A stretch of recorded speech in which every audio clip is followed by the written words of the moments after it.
Hello, welcome to tonight's game. This is The Beast of Waldkirchen. This is a game of D&D 5th edition. It's set in the Gloam, which is like an in-progress setting that some of the Avatar people are working on. You guys have been traveling for the best part of a day in your airship, in the comforts of your airship, I should say. It's pretty plush, and it's been fairly nice. But they can't bring it down in the actual town. They're going to drop you off about an hour outside of it, and so they unleash the long sort of rope ladder to climb down onto the ground below. There's a light rain. It's mid-morning, and you're about an hour outside of the town.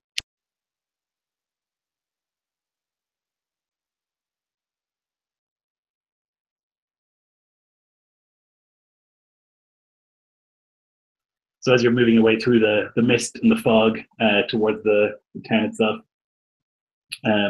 you can see already in the distance the huge cathedral that's in the center of the city and the castle behind it. You wouldn't call it a city, strictly speaking. It's not very populated, it's not very large, but the main buildings, the castle and the cathedral, are enormous, and they're like attractions for pilgrims all around that people will visit this town for. There are 4 churches here in the town, and so it's a very pious place. And so you walk for about an hour until you come to the outskirts of the town itself. Spying the silhouettes of the churches beyond, Barvold will say, piety still dwells here. Good. Come, not far to go. And he'll trudge on. Yes, I would like to find a church of the judge. It's time for me to pray a little. I need to know my path to be clear. Yeah, there's mud splashing in your boots as you turn from the muddy streets of the country into the cobbled ones of the town itself. And you can walk by in through the main road, past various like peasant dwellings, sort of townhouses. They have those balconies that jut out over the street as you walk through. You pass on your right this big building. It's got like this big crest on the front, military-looking building. It's got this like crest of 2 crossed swords and a mailed fist holding the center of them. Can I roll a history or religion to see if I know the meaning of that? Yep. Either. Which one? Okay. I'll go history. 17 on the die, so 16. Yeah, so these are the Sword Brothers. It's like a holy order, I guess you would call it, although it's not quite knightly. It's more like monks and priests who take up arms. They're often making problems for Dawnhammer. They're like extremely devout, to the point that they tend to get involved in things that the Dawnhammer should have jurisdiction on, and it's been a problem in the past for you. That would stop Barveld in his tracks in like the muddy thoroughfare. I'd turn to his companions and like just raised a gauntleted fist and then point with his index finger to the sign above. If we've traveled together for some time and like they're so oppositional to the Dawnhammers, I'm assuming my friends would have heard of it.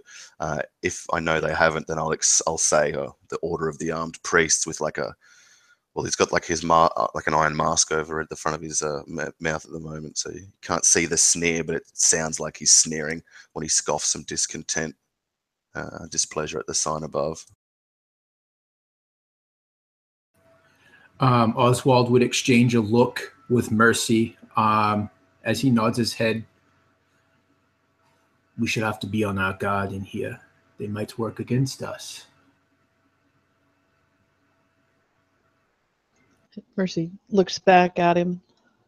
Not again. We have a job to do. I wish they'd just let us do it. But yes, Perhaps you're if we right. speak with them now, we could avoid that issue later on down the Or it'll path. just be worse. But yeah. Yes. The quantum struggle between our order and theirs, he muses grimly. And they say they're for the good, but they get in the way.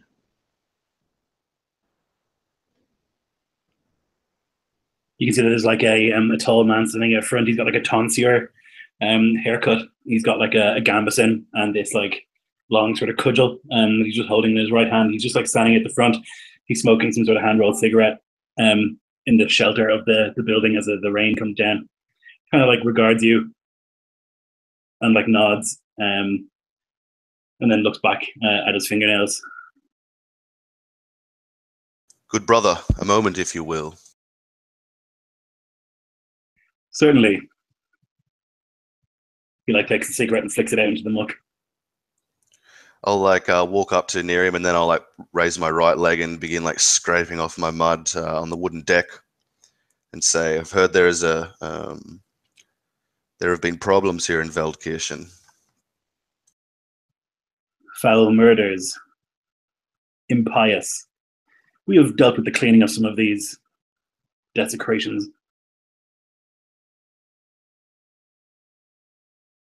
The murderers." The crime scenes were disgusting. We saw to their removal. But not the removal of the perpetrator. No, that heretic still runs free. Oswald would step forward. He would do a nod to this gatekeeper, and he'd say, "My good man, where did they take the bodies, so that we might see them?" Why would you want to gaze upon them? They were foul, covered in sigils. We burnt them. The reason for us to see them is none of your affair, but it is the reason why that brings us to this village. He like sneers, his like nose wrinkles. All that goes on within Waldkirchen is the affair of the Brotherhood of the Sword. Oswald would do his best to keep like a very kind of like smooth look on his face with a light smile. Though probably around the eyes, they would flinch a bit at the mention of the order. But we have our own things to do. Simply answer the question, good sir. These effigies, these dark symbols, what did they look like? I could not speak of it. They disgust me. At this, Mercy steps forward too. Is there one here that could speak of it?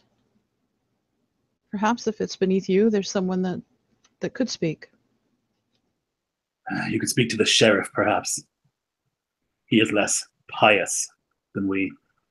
And he saw to these markings that you burned? He tried to stop us. Well, he is the sheriff, and he looks about as if it's plain that this is like his district, and so says to the man, well, it is his jurisdiction here. He is to uphold the law. We are to uphold the spirit. He looks around at the miasma of like downward spiraling spirits, and then back to him, but just like says nothing. So just more of an aside, Oswald would say, sometimes they are the same thing. Baveld, Mercy, come, we should go find this sheriff. He will be more of an aid to us, I think, than this man will. Good day to you, sir. Forcing herself to be polite, Mercy says, also, thank you. We'll go speak with the sheriff. I'll to watch over you. And as we're walking away, Oswald would turn to his companions and say, we certainly will have to be on our guard in this town.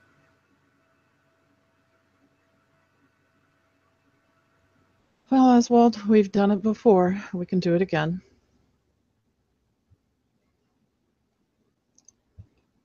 So you can walk through the cobblestone streets and the water, the puddles splashing up around you. There's very few people out. It's raining, and so most of them are inside.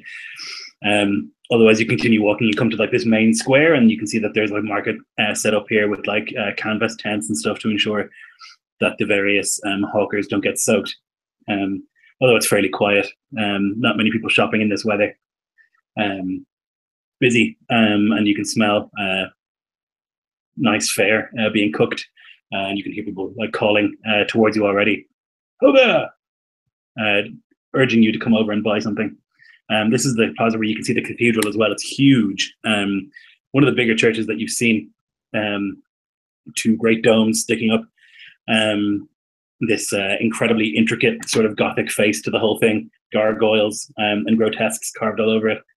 And these like big steps leading up to it. You can see that there are various like brothers of the sword, as well as priests and stuff standing outside of the cathedral. At the far end, you can see that the walls begin, and beyond, you can see the castle, Waldkirchen itself.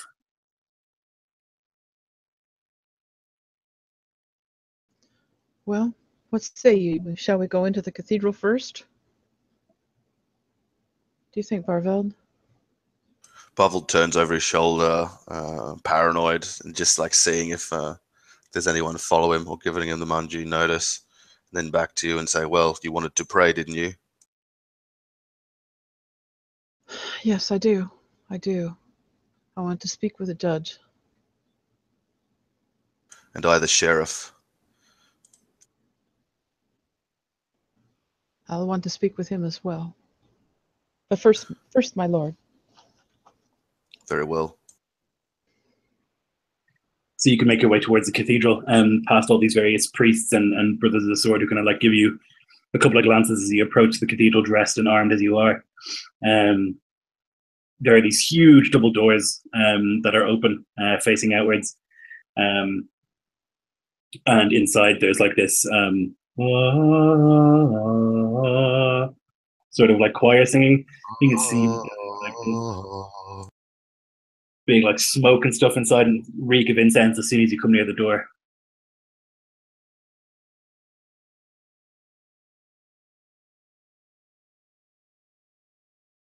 Moving inside, it's enormous, and you can see that each alcove of this church could be a church itself. And down each alcove, you can see a different shrine to a different one of the many gods. Although the main church itself is dedicated to the Father, and you can see that there is a ancient man. He's standing, although barely, at a pulpit, and he's like speaking softly, although his voice carries very well throughout. The cathedral itself, there are people like arrayed here, and most of them are like kneeling on the ground. He's giving some sermon. Yeah, that's what you see. As Mercy walks in and enters this area, she actually takes one knee and offers a quick prayer up to the Father, and then looks around to see where she might find an alcove, perhaps, that for the worship of the judge, who is her immediate god. Yeah, so as you like walk through the cathedral, every like of your plate, as you like walk across the stone floor, seems to echo throughout. And it could be walk to the second alcove on the left, you can see that there is a statue of the judge, grim-faced man holding a scale. Mercy goes over and kneels down and starts quietly praying to the judge, asking for guidance and clarity in this upcoming mission, so that she may know who is evil and who is good, and what needs to be done when the time comes.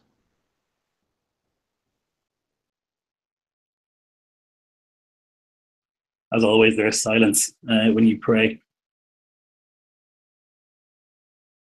So Oswald has been kind of mirroring Mercy as she's walked into this cathedral. After she takes a knee, he takes a knee as well, and he follows her over to this effigy of the judge. And he would just sit there in quiet as she prays.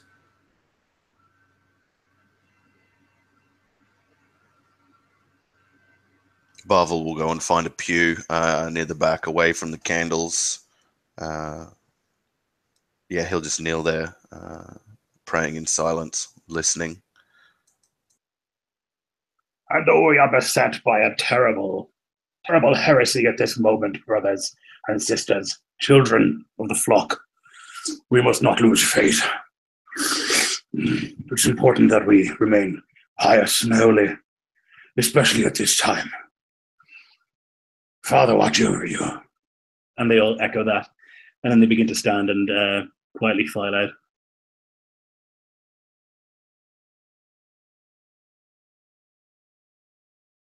Barveld appears like he's praying while kneeling as like the grim parishioners amble out.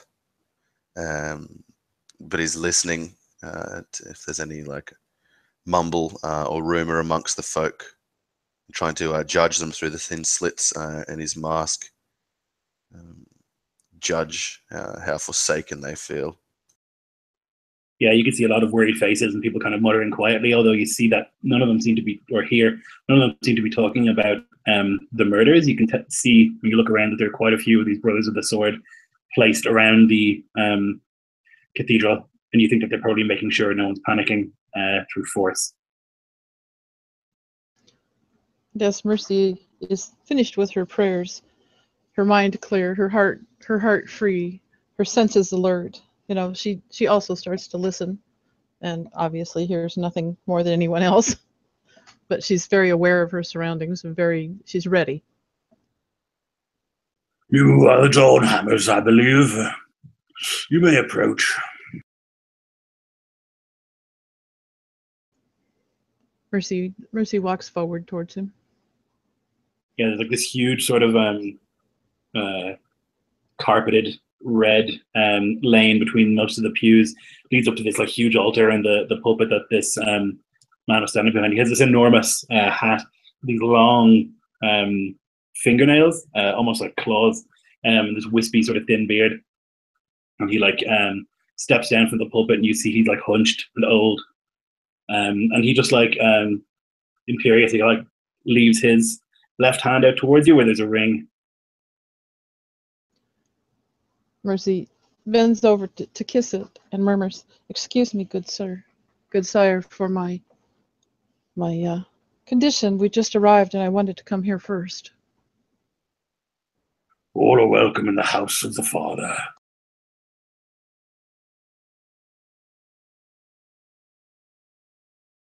You have been called here by our sheriff, I believe. I discovered that you were coming, and it gladdens my heart.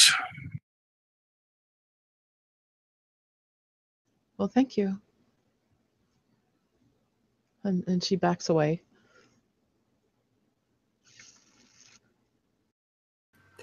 Oswald, who's been standing probably a stride back from Mercy, would speak to the father. Father, Patriarch. He would nod his head, acknowledging the mistake, and he would say, "Patriarch, I cannot help but notice there's a tension in your parishioners here. Is this driven by the killings?" Yes, my flock is panicked. There have been 4 murders in 4 days, and none of the resources at my command have been able to find this heretic. He would eye a couple of these brotherhood that are in the cathedral. Is no one allowed to talk of these murders? We have encouraged our parishioners to focus on piety, not to focus on fear. That's probably what this murderer, this heretic wants. You may be right. You may be right. Oswald would want to think that over, kind of just mull it over for a bit.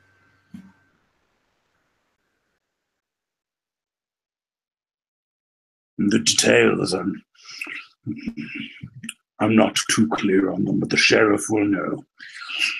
If you have any need of me and my resources, you can certainly ask. But when you find this heretic, you will bring them to me so that I can see them dealt with.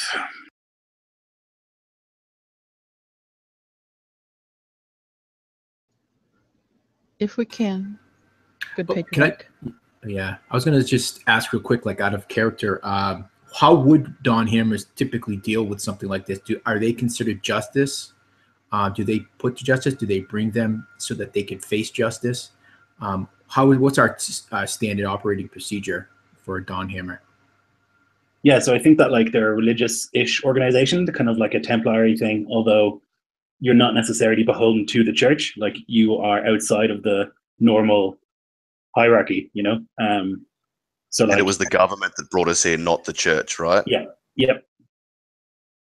But in Our terms of jurisdiction like, supersedes the armed brotherhood, and so this yes, patriarch like is a religious figure for Mercy. That's her chosen god, but I think that's about like that jurisdiction is between those two. But as far as we go, if I'm not mistaken, like he doesn't hold any kind of lawful or moral sway over me or Oswald as yet. no, be not correct? necessarily, but he is like a very important religious figure. He's like a huge, like also like, you know, in the world, he's like a bishop or something, you know, or a cardinal rather, whichever one's higher, I don't know. Cardinal's the higher one.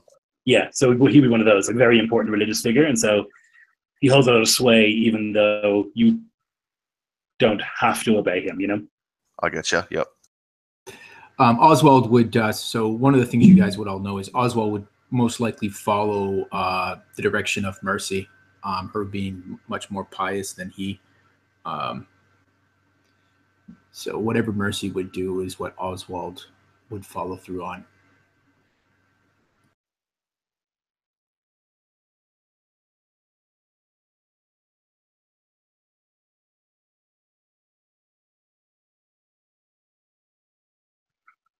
We have, I asked some of my brothers. Some of these crime scenes are quite grisly. Strange runes and blood sacrifices. I have sent them to clean them, although the sheriff has forbade us from entering certain of these crime scenes. You will be dealt with in time.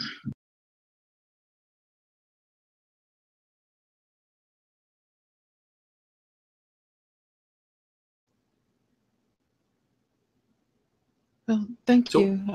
Okay. I'm sorry. So a thought comes to Oswald as the others are talking. So he's a cardinal. So I should address him as a cardinal. Cardinal, what steps are you taking to keep yours safe? You said there's been 4 murders in 4 days. We have set a curfew. We have encouraged our people not to be out in the streets and to lock their doors at night. So the murders all happened at night. Interesting. That seems to be the case. At least they have all been discovered in the morning. Do you know the names of these people that were killed? Well, the first we were unable to identify. Such was the violence. The second was Karl Holzner, a woodworker from the Crafters District. So just not to interrupt you, Lloyd, but so one of the things that Oswald would be doing is as the Cardinal's talking and he would say the names, he would just kind of reflect back the names that he says. So when he says Karl, he would just very quietly say, Karl Holzner. The third again was too badly damaged, profaned for us to identify. And the fourth so far has been,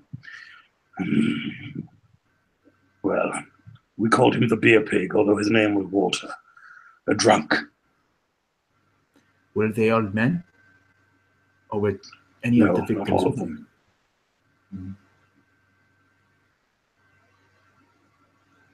And Mercy then asks, you say they were profaned. Did you recognize any of the marks or profanities, anything that would give us clues as to what power might be behind this? Oh, my child, I did not see them. It would not do for me to go to such places, although Those in my command have told me that they saw sigils, foul sigils and runes carved into flesh and bone. We spoke with some of your men, Grand Patriarch, says Barvel, rising from prayer, and walks towards him. We spoke with the tonsured man who had seen such effigies, though was disgusted to speak of them. Perhaps if he could seek your assurance and absolution were to speak of these profanities, we could learn from them. Such would be your power to do so. You would not do to have holy men discuss such foul things. I'm sure you understand. I do not, forgive me, Patriarch. Should not holy men be the ones to speak of such dark things? They are to combat it. To lock ourselves away and bury our heads would be to endure the same paranoia that seems to saturate this city at night. These are holy men, pure, and what they have seen has affected them greatly. And they will pray for many years to absolve themselves of the things that they have seen. To speak of it would not do. It would damn them further. Oh, of course. Come, perhaps it is time for us to move on and talk to the sheriff about what he knows. We would not want to stain any of your holy men by making them think of these terrible things. Good, yes. Mercy tries to keep the sarcasm out of her voice. Barvel will turn, like his iron-masked visage towards Mercy and nod, and then back to the Patriarch, and he'll kneel down, like lowering his, like bending his left knee down, and then he'll, like with his right hand, reach up and take off the mask and tricorn at his face and reveal like this bald, maimed, earless, burnt, blistered thing. His hideousness that Mercy and Oswald have seen before, but this Patriarch is not. And he'll reach down with his burnt, red, scalded face, holding the Patriarch's plump hand and like kiss slowly the bejeweled ring on his finger, and then pull away and rise, and then turn to join his companions. Yeah, you can see the disgust writ plain in his face.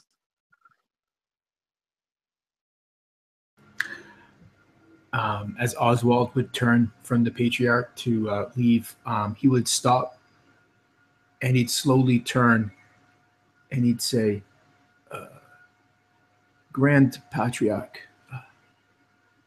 where do you know where they put the bodies? Those bodies that were discovered by my faithful were burned to ensure that no taint of this sacrilege remained. However, the sheriff has protected some of the bodies. He said he required them for your investigation. I do not know what he has done with them. Oswald would be very put out by that, hearing that he had burned some of the bodies, it being such a good opportunity for evidence. But he would nod nod his head to the Grand Patriarch and turn to join Baveld and Lady Mercy.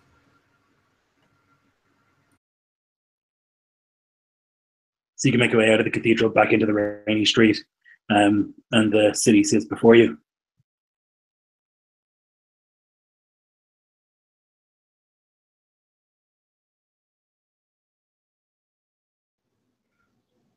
Looking at her companions, Mercy would just start heading towards the administrative buildings.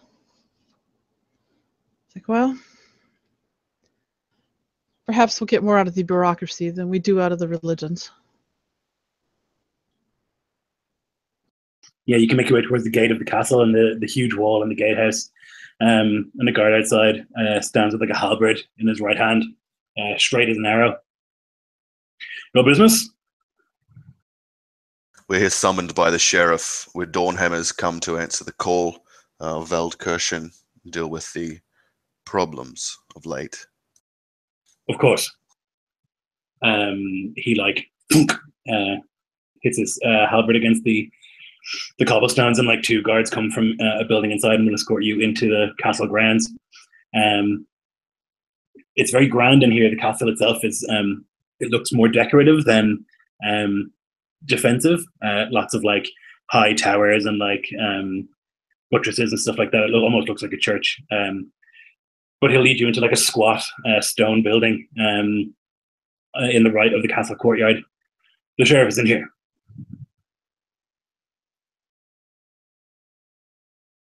He leads you into this sort of cramped little building, and you can see there's a couple of desks and stuff, and various men with like short haircuts, like writing on paper, and kind of like one of them is standing looking at a map of the city and scratching the back of his head, and he hears like the hunk, hunk of the plate mail. He turns. Oh, thank the gods. Dawnhammers. And he like walks over to you kind of hurriedly and like sticks out his hand.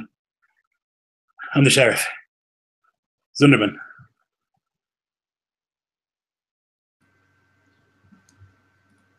I am Oswald Hesler. This is the Lady Mercy. And this is Barveld von... Oh, gosh. I'm sorry, Nick. Van Oost. Van Oost.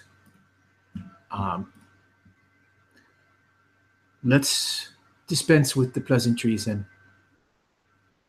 tell us everything that you know. Of course. 5 days ago, there was a murder. A body was found in the docks. A man had been killed. His bones had been removed and placed in this strange runic pattern on the ground.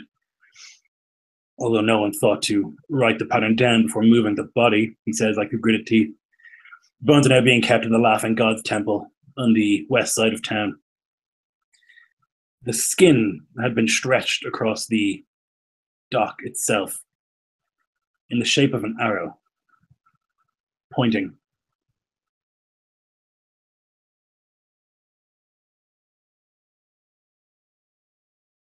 Pointing where? To the end of the dock. My understanding is that it pointed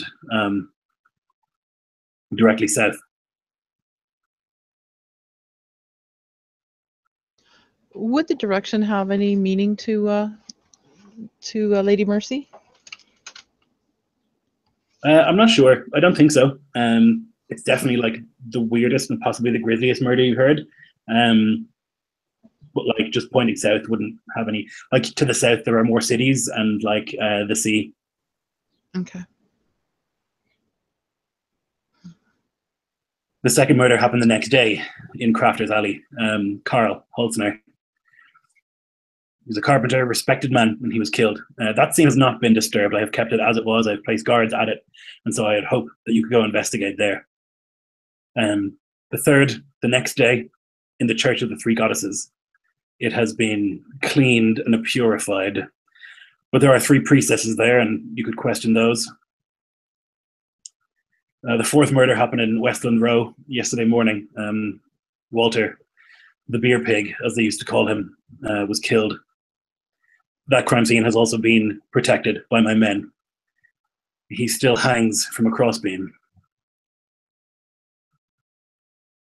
And the fifth, just behind a castle, in some of the peasant. Did you say a fifth? Yes. And Oswald would look curiously at his 2 companions. We were told there were only 4 victims. This happened this morning. Well, the Patriarch's spies have not sifted that out at least. Yes, I did not want to raise an alarm, and when I have raised an alarm in the past, they have, well, seemed to make things difficult for us. I've tried my best to protect whatever crime scenes I've come across, but it's difficult. They have a lot of men, and they're all armed, and he stops talking. Yes, And they I spelled what? out. You have jurisdiction over them, Sheriff, just as Dawnhammers do. We do not fear them. Why should you? There are many of Oswald, them, and not many of us. Flame does not care how large the haystack. They whip the people here into a pious frenzy. I cannot go against them. Oswald would kind of this bitter look across his face. It is your job to protect the law, to protect these people. It is good then that we are here. I'm curious. Look, I'm trying. I'm curious. I would like to see one of these bodies.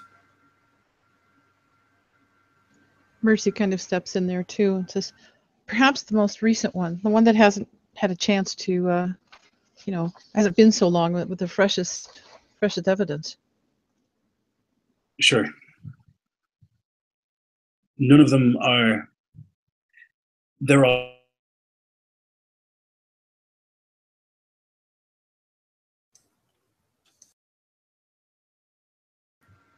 Oh, you cut out there, mate. You cut out on me.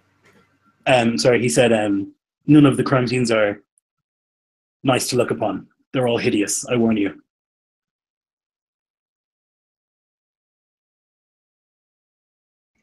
Oh, we don't be that new. We've seen plenty of things. Mercy's very firm. Very well, I will take you.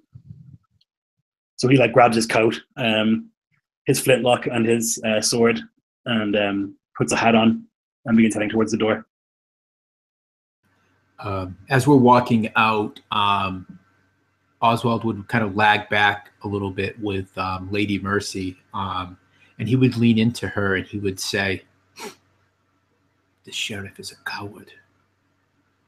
We cannot count on him. I fear." I suspect you're right, but he's in a pretty tough position too. After all, does not the town hire him? And then they whip up the townsmen to threaten him? He's kind of stuck there in a pretty bad spot, but I agree, we can't really trust him. A coward would have run away from his responsibility. He reached out to the Dawnhammers. Perhaps there is some hope for him, Oswald.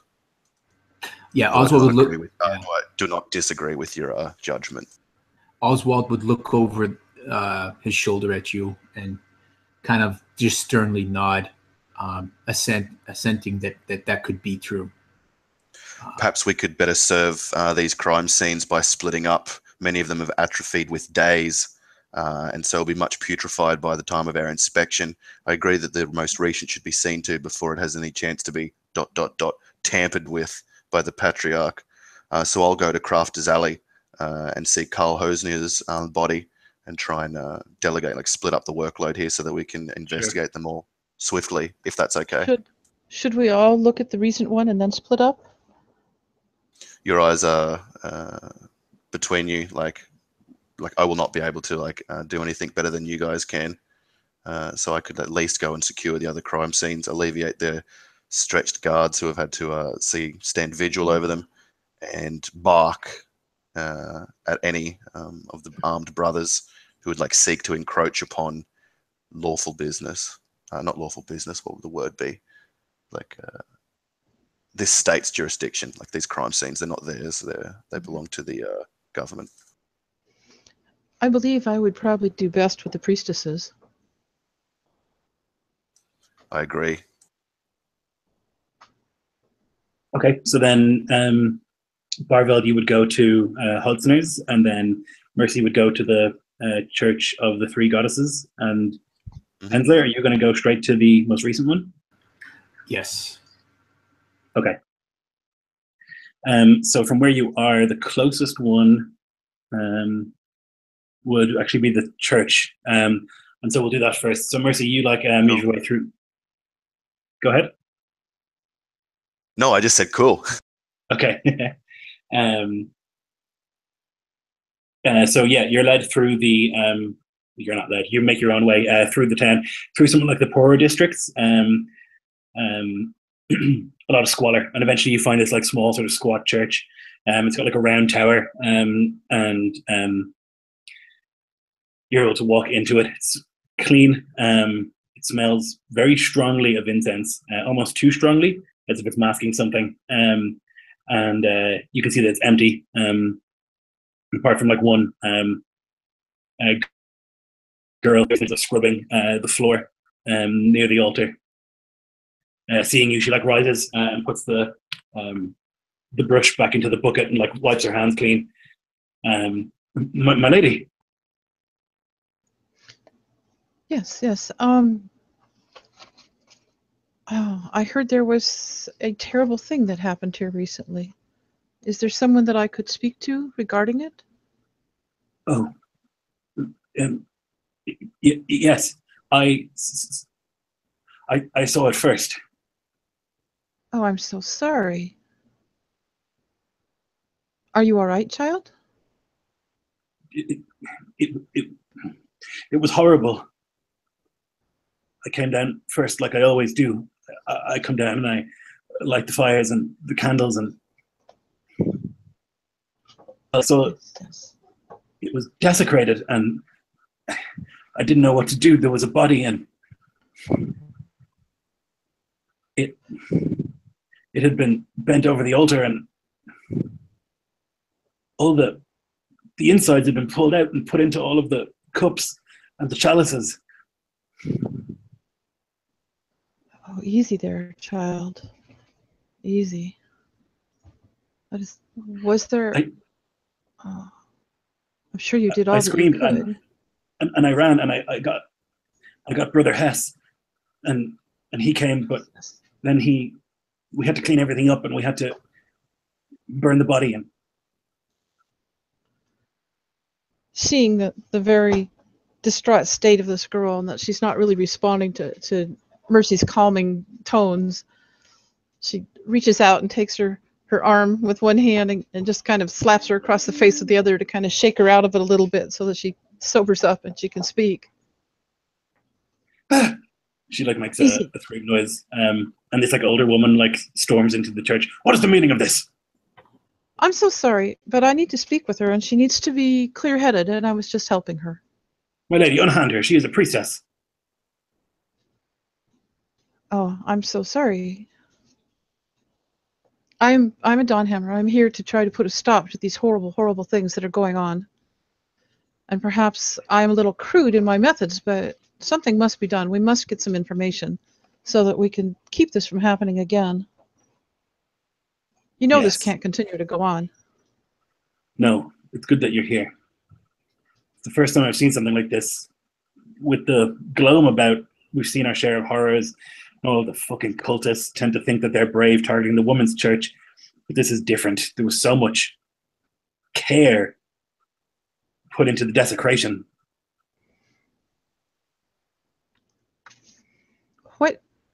What can you tell me? Are there... I heard that there were sigils. What sigils? What did they look like? As awful as it is, I need the details. I did not see it. By the time that I had been brought here from my house, the Brothers of the Sword had removed the body. Only Lena here and Johanna had seen what actually happened. Then I guess I need to speak with both of them more. I'll fetch Johanna. One moment. Thank you.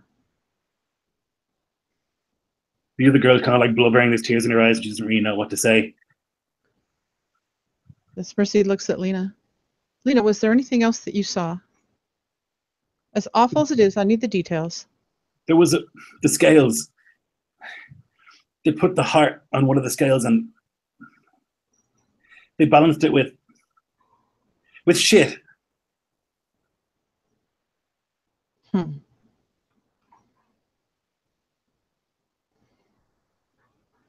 Were there any sigils, any written things, any signs or symbols that you could perhaps sketch for me? There was carvings in the skin, strange angular things. Yes. Can you? I was told I shouldn't think about them. I shouldn't. Well, in general, perhaps yes, but I need to know because I need to investigate. I need to find out. But Brother Hess said that it's heresy to. I can't.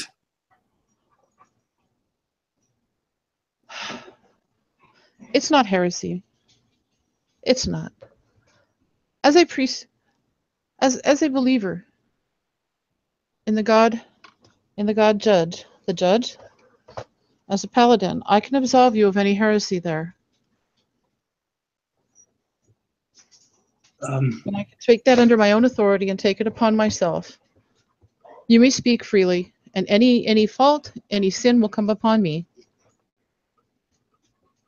Okay. Do you have paper? Yes, of course I do. And she gets out a piece of parchment and a charcoal. Okay. It looked like this.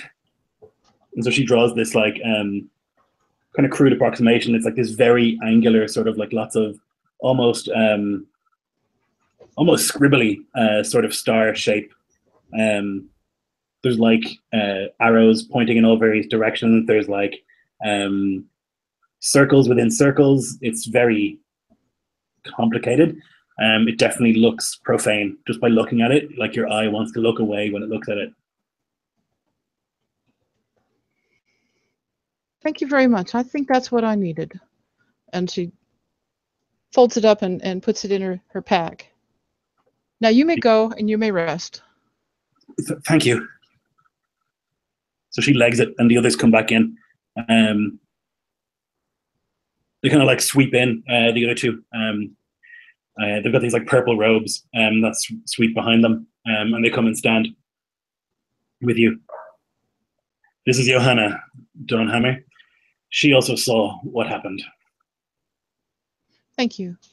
Johanna, what can you tell me? What did you see? I'm here to take care of the matter, so you can speak freely to me.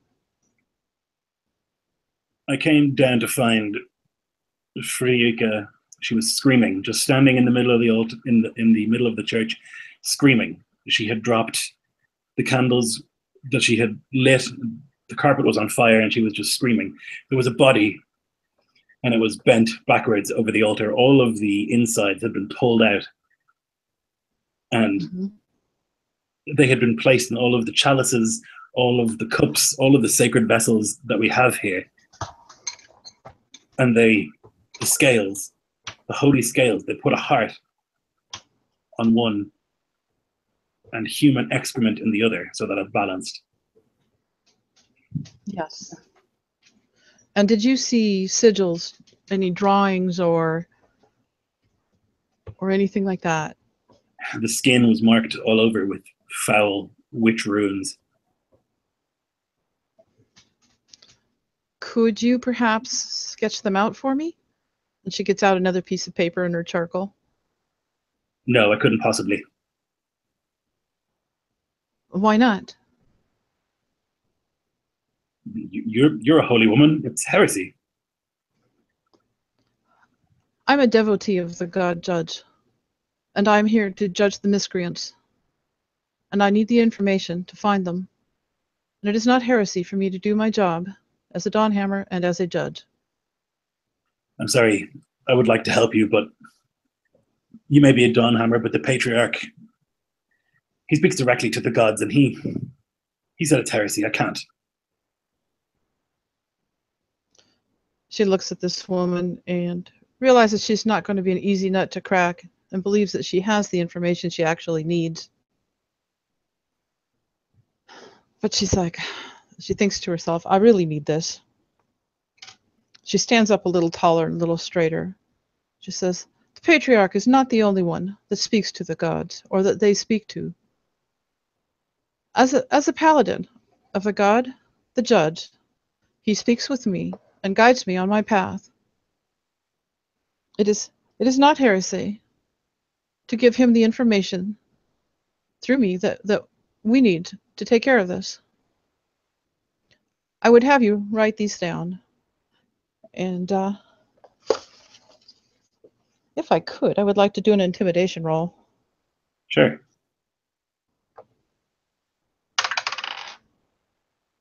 That'd be a total of 18. So she looks at you. She's got these like steely blue eyes and this long, beautiful blonde hair. She looks at you and she says, there's no no justice above that of the patriarch and above the church. I know you're trying to help, but this life is fleeting, and immortality and the life after, that is forever. I cannot. It would break an oath that I have sworn. It would break so many things. I cannot. I wish I could. Mercy looks at her and realizes that she's gotten all that she's really going to get without creating more trouble than it's worth, having gotten those sigils from Lino. She says, "Very well. Thank you for your time," and nods at both of them, and makes her way out of the church to find her companions. Yeah, they give you the various blessings. The older lady says, "Blessing of the crone." Johanna says, "Blessing of the mother," and the other would have said, "Blessing of the maiden," but she has fled, thankfully, away from you, and you can walk back out into the street. So Oswald, the sheriff brings you to this most recent crime scene. It's Westland Row, which is like a particularly rough part of this of the city. Like loads of like shacks and houses and stuff crammed together. And there are like kids outside playing in the rain, like all over the place. A couple of rough looking customers looking at you through like windows and leaning in alleyways. But eventually he brings you to this house. There are two guards standing outside and they like nod, and he brings you in, and immediately the stench is just overpowering. This incredibly strong smell of decay. And this happened yesterday. Yeah. So Oswald, despite himself, can't help but put his right hand up to his face. In his gauntlet, he has like this perfumed, like this cream that he rubs there. So he puts it up there, knowing that they would be investigating murders. But even that, it does little to protect him from the smell. There is a... Sorry, go ahead. He's just going to, with hands still there, he's going to say to the sheriff, "Have all of the victims smelled such?"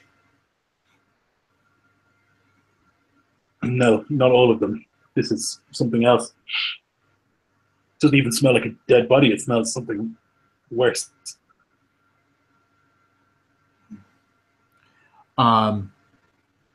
He would move.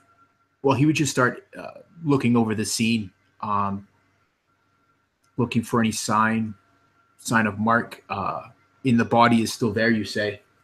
Yeah, you can walk in and see there's like this enormously fat man, like hugely obese and like obese, and he's like his entrails have been pulled out, and he has been hanged from like a crossbeam from those. His skin is gone; he's been flayed entirely, and so there's just this like very sort of slow, like of like blood dripping onto the puddle below. Where the skin is, no idea, and the stench is just unbelievable.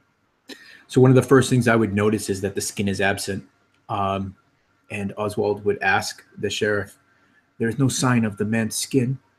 Nowhere? You found it nowhere?" We found it like this, and I thought it was best to leave this crime scene to you. He would nod approvingly. So what Oswald would be looking for, he'd be looking for any sort of markings, any kind of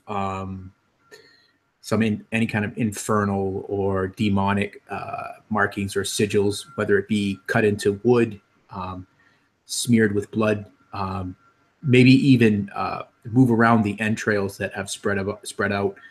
He'd be looking for some sort of taint within them. Was this man used in some sort of ritual or anything like that? Sure. You can make me a investigation or religion. Perfect. Let's see. I will go with the investigation because that's my jam. So that is a 21. Okay, so you're looking around and like you can see as you kind of like spend maybe 10 minutes like standing in the middle of this room, even just like looking around, trying to get like a feel for the place and just the constant of the blood. you eventually like spot as you look around, like under the chair, the hint of some skin. You can like go over there and move the chair to the side, and there's like a almost like a stack of pancakes of skin that have been piled up here, and on each one there's a different sigil drawn on it or like carved into it. Although that's definitely not all of the skin. Yeah, so Oswald would give that closer investigation. Can you be looking for maybe like how the skin was removed? Was it flayed off with knives or some sort of instrument? Or was it done with something more cruder? Yeah, you can tell that it wasn't cut, it was pulled.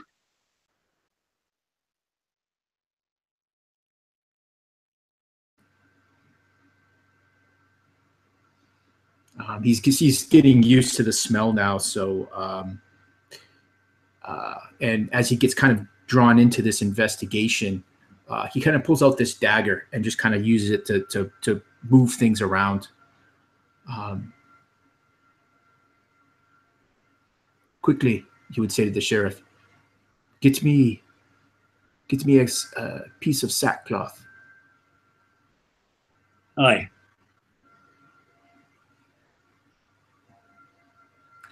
So in his comes back a second later. Yeah, so in his investigation, is he finding anything other than that? Anything that might give him some sort of indication as there's maybe some cult or occultist? Yeah, so as you kind of like look at those pieces of skin, you like look, it's positioned basically in the extreme like top right corner of the room, and so like if your eye takes that in, you like look around and you can see that like at each compass position, there is more skin like arrayed around the room, hidden under like sofas or like under tables or whatever, but like well hidden. Although once you find one and then two, it's easy to find the rest. But they're basically in all the extreme positions of the room, almost in like a square around the room. There's 8 of them. So all of the major points of the compass and the interceding points. Exactly. Yeah. Perfect.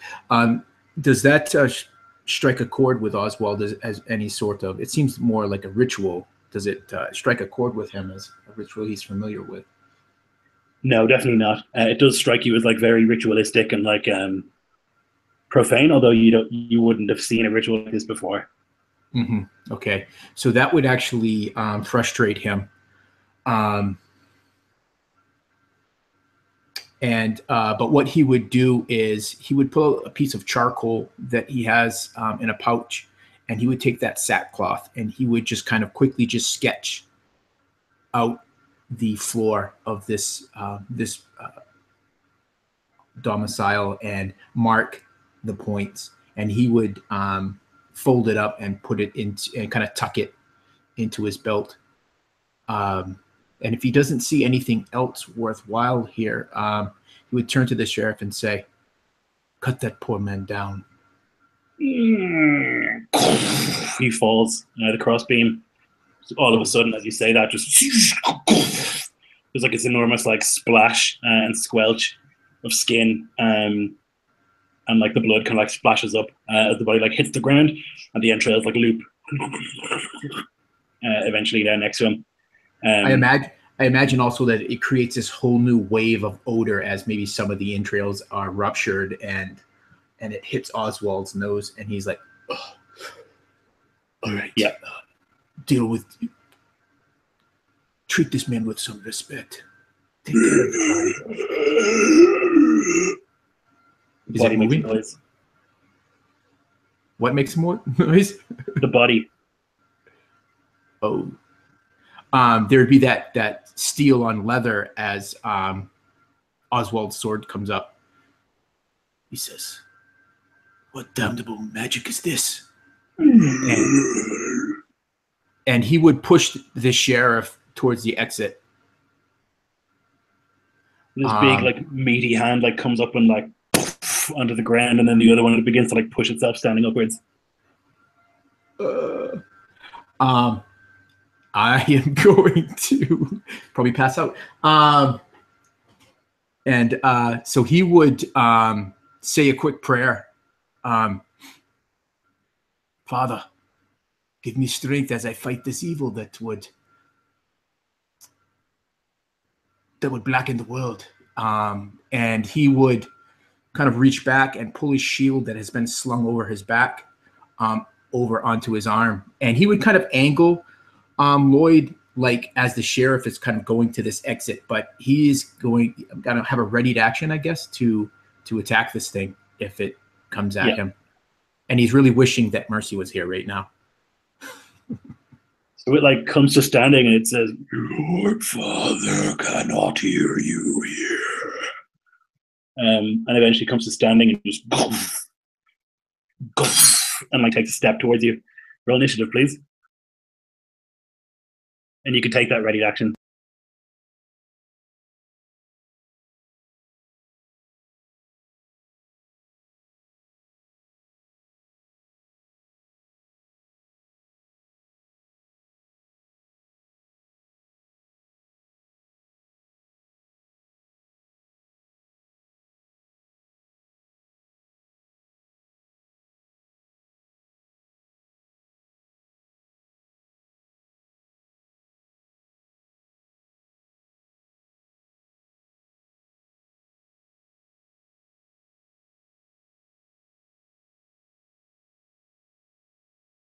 So it like begins to move, and you like lash forward, and you slash deep into the flesh, and cut into the creature. There's this like awful sort of like putrescent ooze that comes out of it instead of blood.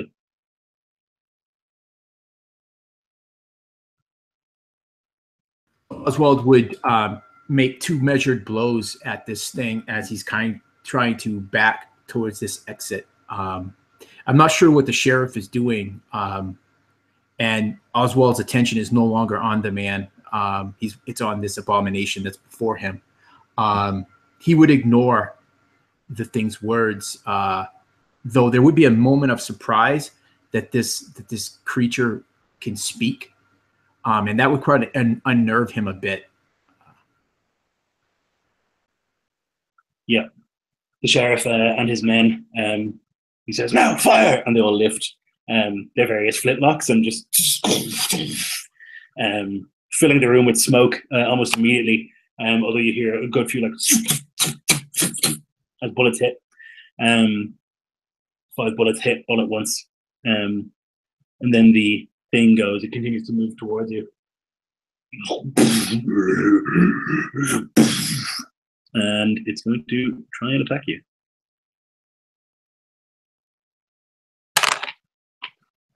The first time it tries, it like takes this meaty fist and tries to swing at you, but it slips in its own entrails and onto the ground. And it like reaches out then with its other hand, swinging for your legs. But that as well is too far away, and the hand won't reach. Very clumsy, very slow. And you think you're safe behind your shield when one of the entrails like is going to swing out at you. And that will connect.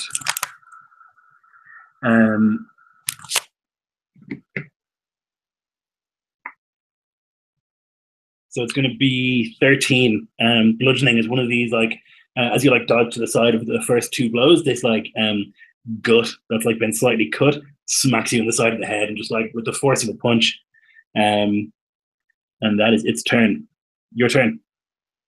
Yeah. So Oswald is not able to get his shield up in time. His bells are rung a little bit because he doesn't have a helmet on his head, and he yells quickly. He yells over his shoulder, "Fetch torches! We must burn this beast!" And meanwhile, he'll cut at it again. That is going to a 10. I'm assuming a 10 will miss. So that'll miss. 10 misses. Yep. Yeah.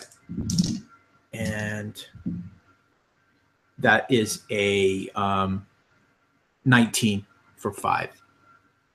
Okay, nice. Yep, another good slash. You're like hitting this thing pretty frequently, and you can see that when you cut, it like leaves a gouge and this hideous sort of almost purplish goo kind of drips out of it, very viscous, although it doesn't seem to slow the creature. The sheriff and his men like nod at your command, and they begin to like take some of the powder they have in their reload pockets and like pour it onto the ground of the place. And they begin legging it towards the door. And they say, come now. And one of them lights a torch. The creature is going to stand from its position and it's going to try and smash you with a 14, which misses. Oh, this one's a hit though. So the first one just like smacks against your shield. It feels like a freight train, just and as you're like trying to recover from the shock of that, the other meaty fist comes and catches you in the torso. It's going to do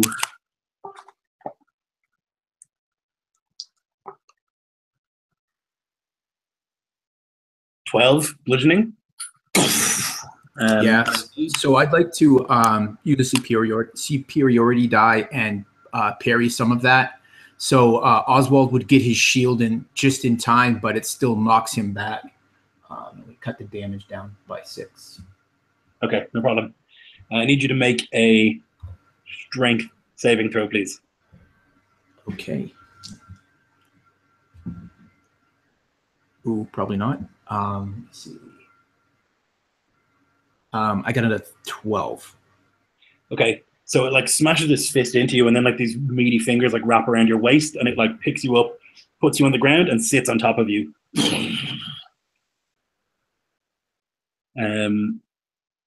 So I will need you to. Yep, that's it for now. So you're trapped underneath this thing, and it's like you can see the like guts like spilling out like snakes, rising up to strike. Your turn. Cool. So am I grappled? Am I grappled effectively? Okay. Yeah. So trying to use his shield to put some distance between he and this abomination, I will just make 2 quick sword cuts up at it.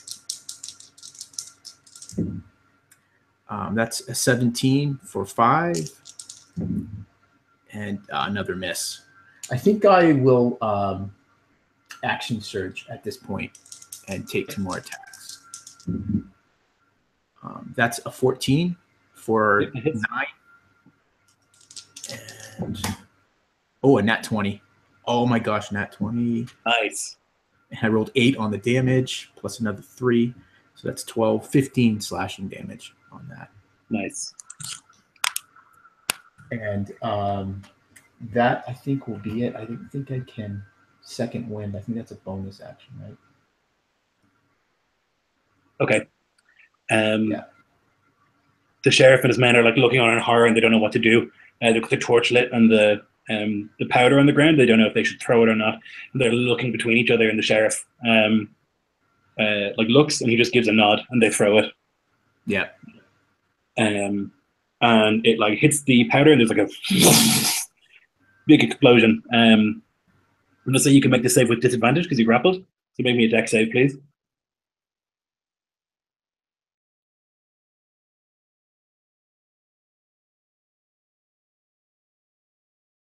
That's a 7. Uh-oh. So you're going to take 31 fire damage. As does the creature. There's like this big, and you can see like that hideous goo that was inside the creature like catches flame, like, and there's like this thick smoke all over the place. And it's very hard to breathe with this thing sitting on you and like the smoke everywhere in the fire. Although with the explosion, it like rolls off you and like lets out this hideous like as it falls back into the flames. The pig, Walter, it's like rolling around in the fire and it's like screaming and incoherent, but out of the smoke, the thick smoke, as you're like trying to catch your breath, one of these gut tentacles comes firing at you. Although it just misses, it like wraps around the blade of your sword and you can like pull and slice it in half. And another same thing, they come at you, and this time you like battle aside with the shield, just barely from your lying down position. and they retreat back into the smoke. And it's your turn. This is a groovy fight, by the way. So Oswald just kind of kicks back a bit at the slick floor, trying to get back to his feet. Smoke is just rising up from his armor that's heated. He can feel it burning through the gambeson underneath. His face is like blistered from the fire. He just is going to stagger back out the doorway. And as a bonus action, I'm going to second wind. Yeah, nice. And I guess I'll have a ready to action if that thing comes out the doorway. Yeah. Yes. The sheriff and his men grab a nearby cart, they close the door of the place, they grab a nearby cart and press it up against the door, and they're grabbing barrels and stuff and moving them so that hopefully it can't get out. And you can see the fire licking out through the windows. And the sheriff looks on in horror, a fire in a wooden slum is possibly the worst possible thing that could happen, but there's a monster in there, so what's to be done? And so he looks at you and he says, it has to die before we can fix it. And we're going to take a quick break there, I think. Oh, yes. All right. Shit! Oh, let's split the party, guys. We'll get to you when we get back to it. My bad. That was so close. If I'd have taken 2 more points of fire damage, I'd have been down. Holy moly. Gosh. No. Yeah, that was close. I was investigations, we'll cover the sprawl better if we split up. Such bad advice. No, My apologies. I think it was a good strategy. I think it was. I think it's really Except for the point where we're all going to die.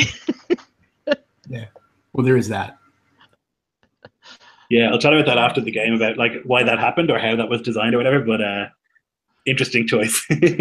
No, I loved it. I loved it. At first, I thought I misheard you, Lloyd, when you said that it was making noise. I thought that was just one of the sheriff or one of his men. But then when you said, then I did hear you the second time that it was the pig. I was like, oh my gosh, this is not good. All right, I'm going to run little girls' room. I'll be back in a sec. Yeah, me too. See you soon, guys.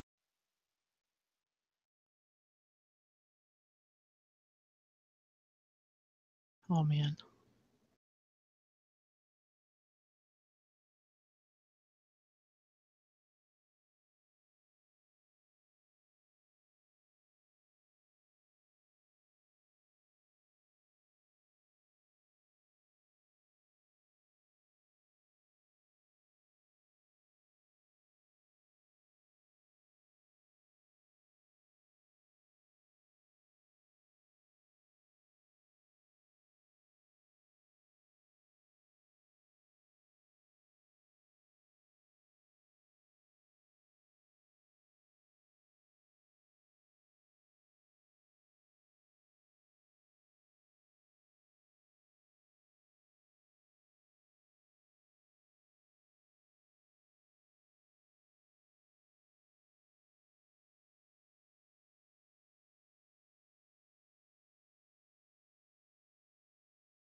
I'm back. I guess I'm here too.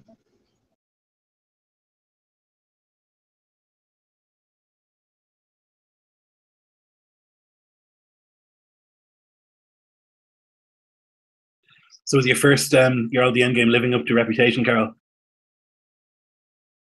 It's getting there.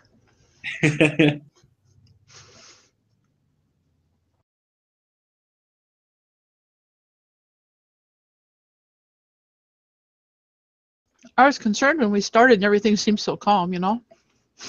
That's how I get you. False sense of security.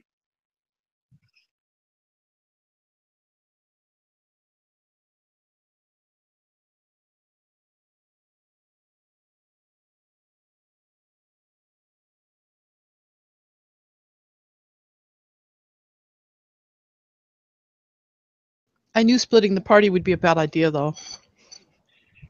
I Yeah, knew it. it was interesting because I figured like you would do them in order of when they happened. The murders, you know, like you would go to each one in the order of which they happened.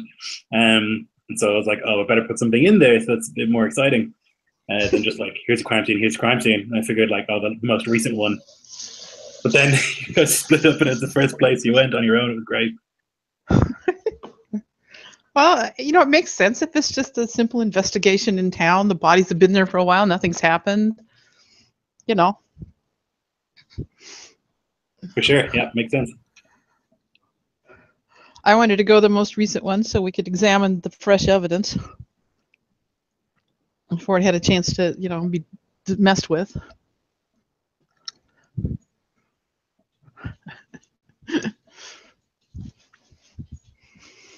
Now this is good. This is a challenge for me too, as a player. Good.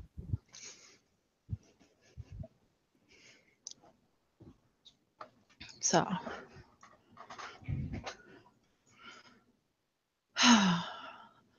yeah, I thought we'd be having to bury Oswald here pretty soon, though. Very close. That's Mercy's right-hand man. I'm working on it. Working on it. I'm getting killed. Yeah, I'm really good at that. I love your disbelief line. You're like, what? Did it move? What? Yeah, that's exactly what it was. Like I mirrored what Oswald was experiencing. I was like, what? What do you mean it moved? Right. When you first made that noise, I thought that Oswald made it and he was going to throw up or something, you know? No. I didn't realize that was Lloyd. Well, what really totally got me off, like I expected the thing to pummel me, but when its entrails lashed out at me, that was, I was like, holy, nope. That's it. Yeah. I'm out of here. Holy moly. I think Oswald and Mercy could have handled it fine. And certainly the three of us would have had a good time with it. If you can have a good time with the horrible killer entrails. It was going to be difficult for the three of you, never mind one of you, so.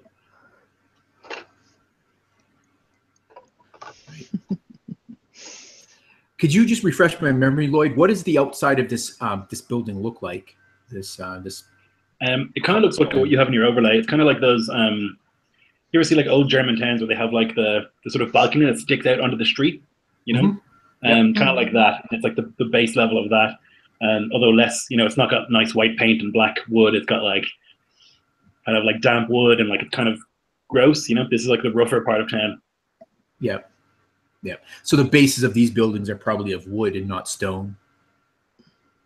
Yeah, it looks that way. Yeah. Okay. Slums.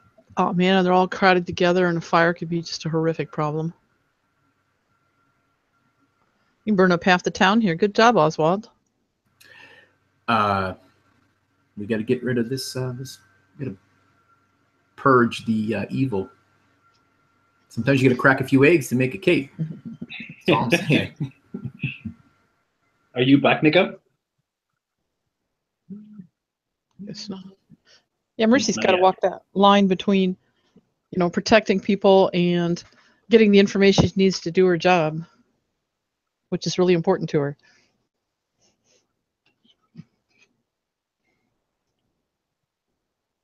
Okay, Nico, you're back. So you have made your way across to the other side of town where the first murder happened. Carl Holzner. You can enter into that sort of. This is like a workshop, basically. He was a woodworker, and you can see that like the scene has not been disturbed. There are guards outside, and they like nod respectfully as you walk in. It has been hung from the ceiling, although not by his neck. It's like arms and legs have been stretched, and the stomach has been cut. and like the sides pulled out, so it makes this like 8-pointed sort of hideous skin creature at the top. Most of the bones have been pulled out. The entrails and organs have been removed and laid out on the work table in like neat piles. And there's just blood absolutely everywhere, like on the ceiling, on the floor, on the walls, absolutely everywhere. I'll ask one of the guards, what was his profession, this Hosnier? He's a carpenter, sir. He'll walk into his shop, being careful where he steps, not to mar any like puddles of blood that might have dried and have like footprints or boot prints on them, and like peering around for things like that leading up to where it looks like this man was butchered, vivisected. So I'm going to roll a perception check. This is mainly at my feet for as I approach the actual majority of the corpse. And that will be a 16. Right. So you don't see... you're looking for like prints in the blood, is that what you're saying? Yep, or on the ground about. Okay. And making sure I don't mar them if I do spot them. Yeah, there's a lot of blood all over the place. It's pretty thick on the ground. It looks like all of the blood in this man was like pulled out and thrown all over the place almost. And so you can see a couple of indents, I guess, here and there in the blood, although it's very hard to make out what they might be.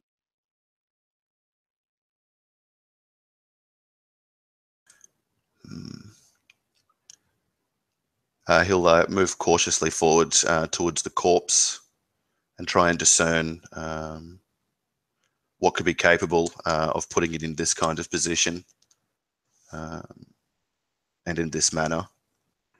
Mainly like strength required to haul it up there and do all this kind of stuff. Would it take 1, 2, 3 humanoids or things like that? I'll do an insight check on that. Sure, go for it. Okay. 15. Yeah, you think that this is well beyond the ability of one person, like to lift the body up there, and like the skin is like hammered into the like rafters in the ceiling, you know, and it's like stretched across the ceiling. And so you'd have to like lift the whole thing up there. You think probably like 4 or 5 people to do it easily. You could probably manage it with 3, but it'd be very difficult. And yeah, you can see that, like, you know, the bones have been removed from the corpse and the skin has just been like stretched across the room. So like fingertips have been like hammered into one wall, fingertips and the other, toes on one side, and then like the stomach's been cut in half and like the skin stretched. So it's almost like a canopy made of this man. The killer's used his own tools to like make him a fixture here. He muses internally. He's going to gaze up about and see if he can determine from all the things that have been pulled apart and put about of this man, if there's any particular vital things or organs that hold superstition that are missing. Sure. Yep. I'm not sure what check that would be. Medicine? Or investigation. I'll go medicine for sure. Nat 20. Nice. So you're looking, you see that all of the organs have been pulled out. There's nothing left except for the skull and the teeth and whatnot. Everything else has been removed and like placed neatly on this desk. Like the entrails are like looped into a pile, and like the heart is there, the liver is there, all like laid out very neatly. Yeah, so you wouldn't think there's anything like noticeable absent. What you do see as you're like exploring and like investigating the body, that like the teeth have blood in them, and like one of them is broken, and you can like look in there and you can pull out a little tiny thread of fiber, purple. He'll like bring it up with a gloved hand close to the eye slit on his mask, examining it. Purple, no commoner's fabric. And the knowledge needed to place the organs like this so would not be the work of someone like frenzied, bloodthirsty. It's methodical, and they may have like means at their disposal if this is the kind of fabric that a desperate victim might tear for them in their final moments. Like place it in his an empty like leather belt pouch, careful not to like get any of the crusted gore on himself, although it's unavoidable, inevitably. Yep, you can do so. And He'll look at the broken teeth actually too, and just see if it's chipped or whatever, if it looks like it was recent, and if he can find that shard of the tooth, or if it still might like bear a mark or like have been taken with whoever did this or whichever people did this. Yeah. So with your crazy investigation, you think that that probably happened, like that he bit something, and in the process, like his tooth broke. Would be your guess. The other half of the tooth you do not find. And I'm going to see finally if I can look around for coin, copper, silver, his wealth. And I'll try and find if he was like robbed or ransacked, or if the killers just used everything here and did this and then left the other parts of his life intact. Yeah, you wouldn't find any sign of a robbery. Like all the money and stuff would be around. You would find like his coin and stuff. Nothing's been stolen from what you can tell. That kind of is like a, not confirming, but it adds to his hypothesis. Someone wealthy or people's wealthy are responsible for this. There's a lot of poverty, it seems, in this town, and majority of killers would take that coin. So he notes that, and he'll like step away from the scene, and he just ask the men menial questions like, how long ago exactly was this found? Yeah, 5 days ago. Did the man have any enemies? Where are the rest of his family? Any disgruntled customers lately? And I'd go up and down the alley that the crafter's alley that he shops on, and ask people if he saw them quarreling with anyone. And specifically, he's like trying to sniff out if there's any talk of the armed brotherhood and some kind of quarrel. Because unlike a good investigator, he's biased already because of his interactions with the filthy patriarch. So your impression that you get off these men is that like he was very well liked, just like a jovial, friendly man. Like he would have had competition with other carpenters and stuff, but like it would have been, not hateful or cruel or anything. Certainly nothing that would lead you to believe that like this grisly murder would be the result of it. I'll ask one of the guards if he knows anyone who frequents that he's seen frequenting Crafter's Alley who wears purple. Purple, Lord. Only the rich priestesses, priests, the bishop, and the baron and his family, I suppose. They're hangers on. And has anyone else been coming through here questioning you about this crime scene in a specific manner? Well, the Brotherhood of the Sword came and they demanded entry and we refused them. It almost got violent, but it didn't, thankfully. Good man. They would seek to circumvent the law. Well, sir, they want to purify, from what they tell me. Well, we should let them. I've conducted an initial investigation. Once a confirmation of this scene sought out by my companions, we'll leave it to be purified by the priests. As you say. I'll give a commendation to the sheriff for your work. Thank you. Continue to guard it. I promise it won't be long that you'll have to stand vigil here. Others will be along shortly enough. Thank you, Lord. No, Lord. And he'll turn and look about the streets, trying to orientate himself, and then ask if these guards could give him directions to the murder scene behind the castle, because I think that would be like where his next point of call would be. Yeah, they would send you like north, basically, and you'd find it without too much work. Cool. So, Oswald, you're standing outside this like flaming building, and you can hear this like just like hideous coughing and terrible noises inside, and eventually it falls silent.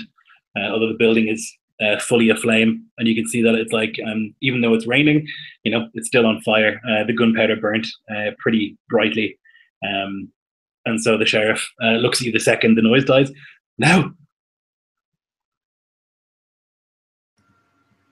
Um, Oswald has a hand still clutching his sword, leaning up against a post. He can barely hear the sheriff over the pounding of his heart in his ears. His breath is just ragged. The adrenaline pushing through him. He looks like at the man for a second, and the building there.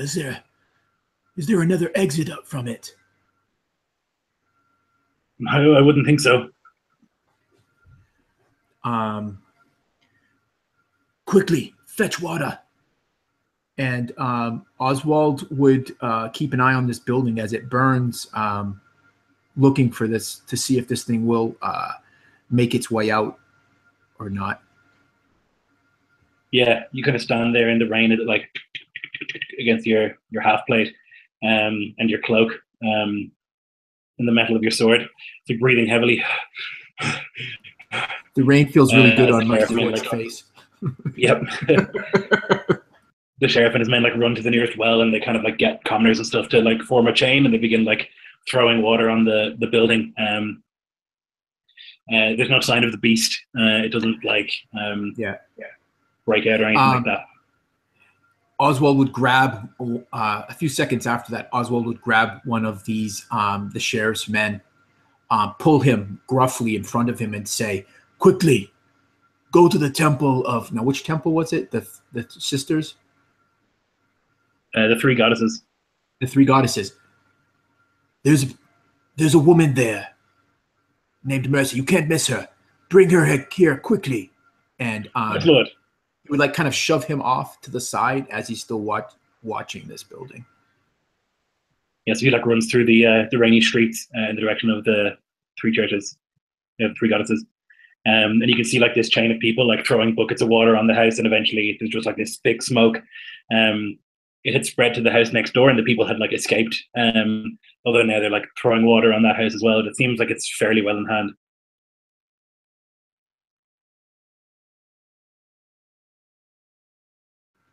Yeah, so Oswald would be waiting for Mercy to arrive. I would imagine the man would catch her about the time she was leaving the three goddesses temple. Exactly, yeah. My lady, quickly! Oh, what's up? There's a fire. Your companion, he's wounded. Quickly! Oh, by all means. And Mercy prepares to follow him as quickly as they can get through the streets. Yeah, he's like, make way, and people are like rushing out of the way, although when you get close to the fire, there's like a big crowd is gathered, and many of them are like helping to put out the fire, and by the time that you get there, it's mostly out. There's just like this thick smoke up in the air. Well, Mercy pushes her way through the crowd. Move out of my way. Make way for me.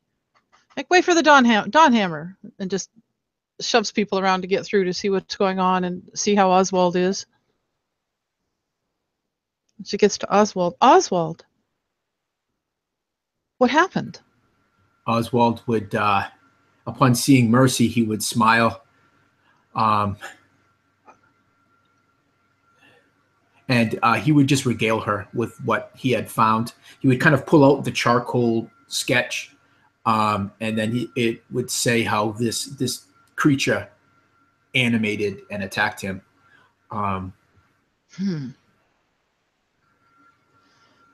And Mercy looks at Oswald.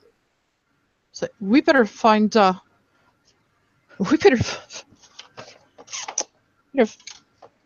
Oh dear, no, I've forgotten his name.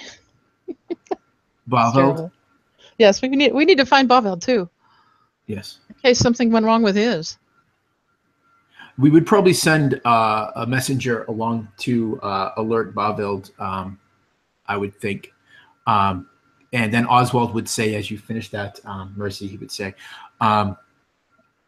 we do not go until we make sure this creature is destroyed. It was as if it was something I had never seen before. And he would say, and correct me if I'm wrong in remembering this, Lloyd, but as the beast lashed out at me, using its own innards as a weapon, I saw this purple miasma, this trail of foul magics. Was it purple? Is that what I heard you say? Yeah, like the goo that came out of the creature would have been purpley. Yeah. Okay. So let me change that from miasma to this purple ichor seemed to drip from within it. The priestesses wore purple too. How interesting. Yes, we do. We do need to all come together. There's something I believe that I can do before we go, though, to be sure of this beast. And Mercy stops for a moment and just takes a few seconds and gathers up her spiritual energy and just opens her heart and her mind up and searches to see if there's any evil remaining in the area. And she's going to use her divine sense to to find any evil being within 60 feet, I think it is. Yeah, so you like close your eyes and begin to pray. You can sense very faint sort of last essence of a demon within that house.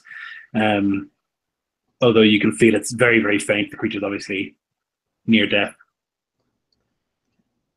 And she looks at Oswald. There's still a hint of that evil. Whatever that creature, that demon was, it's not completely dead. Oswald would look at her and say, "It spoke to me. As I said a prayer to the Father, it spoke to me and said that the Father was not here." Oswald, you know better than to believe demons. But of course they will say that. I could not feel it. Could not feel him. You don't have to feel the Father to know he is there. We have known him enough. If only don't, I had don't the be faith moved by that you did. demon. And you can see that Oswald's pretty shaken up by this. And we've traveled together for a long time, and never have you seen him so distraught. He's trying to hide it, but the hand that is still clutching his long sword is shaking a bit. And she lays her hand on his, and she just looks him in the eyes, and she says, "If your faith is shaky, then you can rest on mine. He can't. A demon is not stronger than the Father, but they are the beings of lies. And they will lie to you. They have power, but they cannot overcome the Father." Mercy. And she just kind of like puts all the faith she has forward to him. Yeah. He smiles at that, reassured, and he smiles. He says, "Mercy, ever you are the beacon of faith and hope." And she kind of smiles gently back at him and retrieves her hand. Slightly embarrassed. He holds it maybe a little too long. It's not quite so comfortable anymore. Exactly. I'm hoping. So Oswald, do you think we need to do more to be sure? Do we need to get into the building, or? Yeah, I think we're going to go into the building. I imagine it has just an earthen floor. Yep. So we would go in, and I would just look at you, and Oswald would look at you and say, "Take care." You be careful too. This building itself isn't too safe now. Yeah, a wounded beast is at its when it's most dangerous. Yeah, it was very near death, though. You can see as you enter, like, that there's smoke all over the place, but it's kind of like clearing. And you can see like this like charred remains. All of this like hideous purple ichor has like burnt up, sort of like bubbled. And you can see just like the remains, the bones, big thick bones of this creature, a little bit of skin stuck to it. And there's like one unburst eyeball that like looks in your direction as you enter. I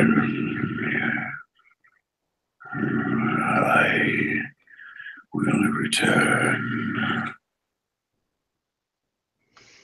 And Lady Mercy just stands up, pulls out her sword, and said, "I fear you not," and stabs that eyeball. There's like a pop and as the skull cracks.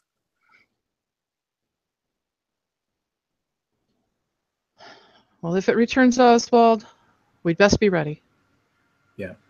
I think we would want to catch up with Blauveld, but maybe instructing the sheriff and his men to make sure that any of those remains are burned. Shall we summon the Brothers of the Sword, my lord?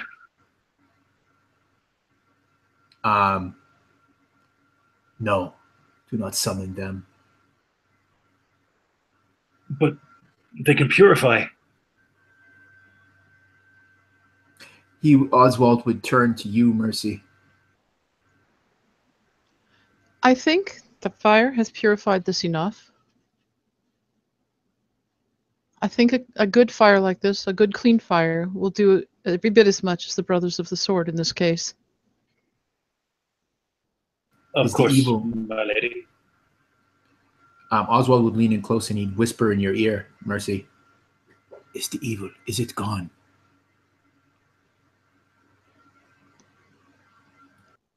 Would I be able to tell, or? Yeah, you would feel that the presence of the demon is gone. Yes, of course it is. Then Oswald would then turn to the sheriff and say, do what you feel you must. And maybe we would head off. Yep.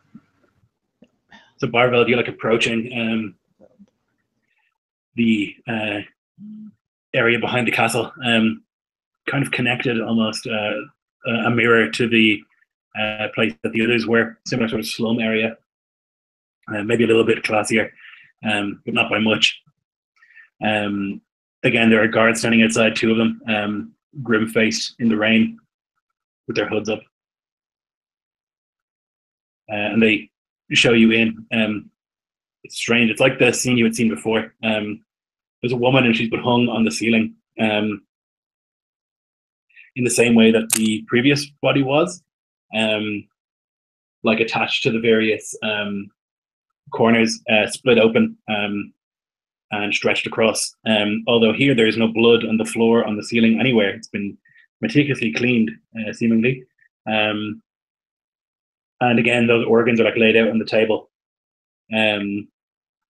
Although like in bowls this time, and like seemingly drained of blood. It's very odd. So basically like the scene you had been in previously, but clean.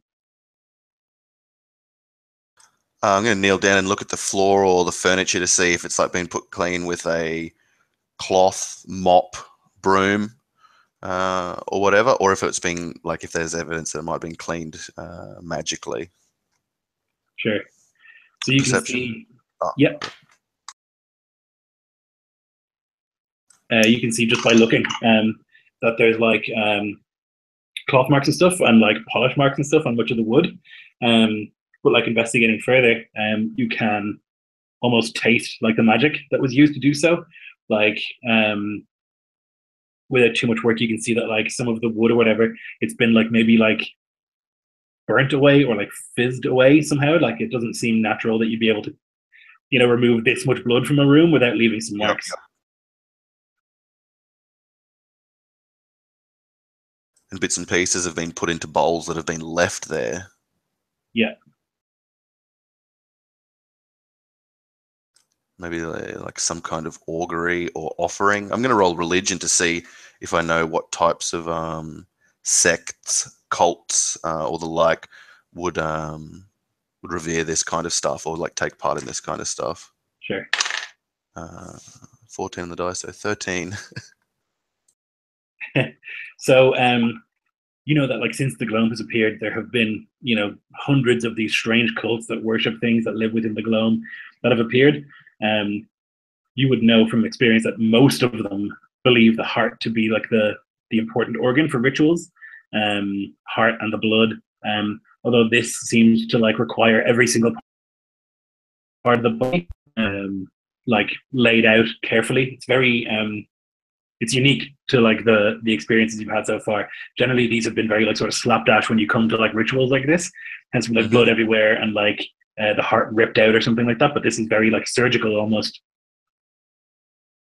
I'll ask one of the guards who this woman was.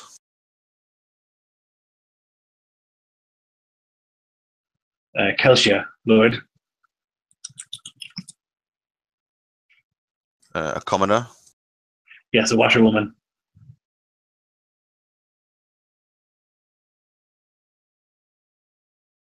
And the identities of the other, there was a carpenter, Yeah, a carpenter, a drunk. a washerwoman, a man who liked to, yep, right. Cool. Were these her own things that we used, like these bowls and stuff, or are they foreign to the area and like they've been brought here by the murderers? Yeah, it looks like they were here, like part of her own stuff. She's been tied like to the rafters with like bits of cloth and stuff. She's a washerwoman. So similarly, the carpenter had been hammered in place. I see.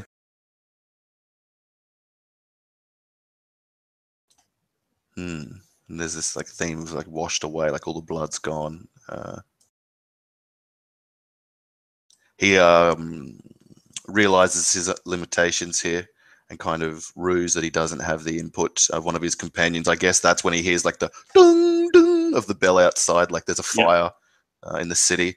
So he'd go out, see this happening, and like break into a sprint towards like the column billowing out of Walter's pyre.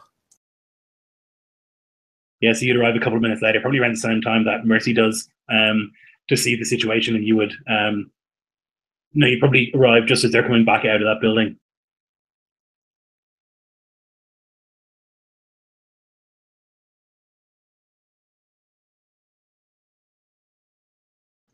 He'll rush up to the like his smoky companions. What was it? What happened? Mercy looks at him. Oswald was examining the scene and got the information he could. He had them let down the body, and it was not just a body. It was alive. There was a demon in it, and it attacked him. He barely escaped with his life. And then they set up a fire to stop the demon. And it is vanquished now? It is now, yes. I found the last bit, an eyeball, after the fire was out. I took care of it. They're going to clean it up, and finish burning anything they can possibly find.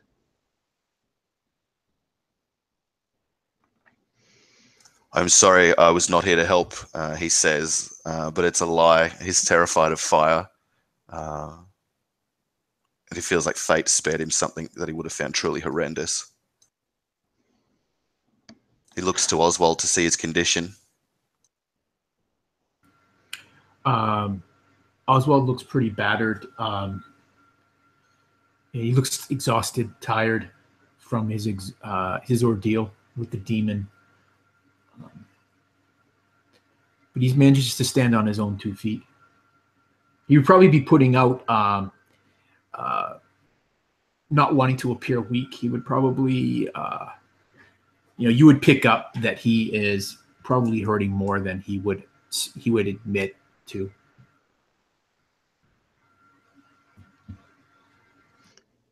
Mercy takes a closer look at him.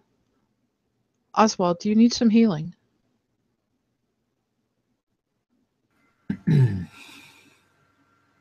I'm assuming that you've healed us before in other. I would imagine, yeah. Investigations. And he would nod.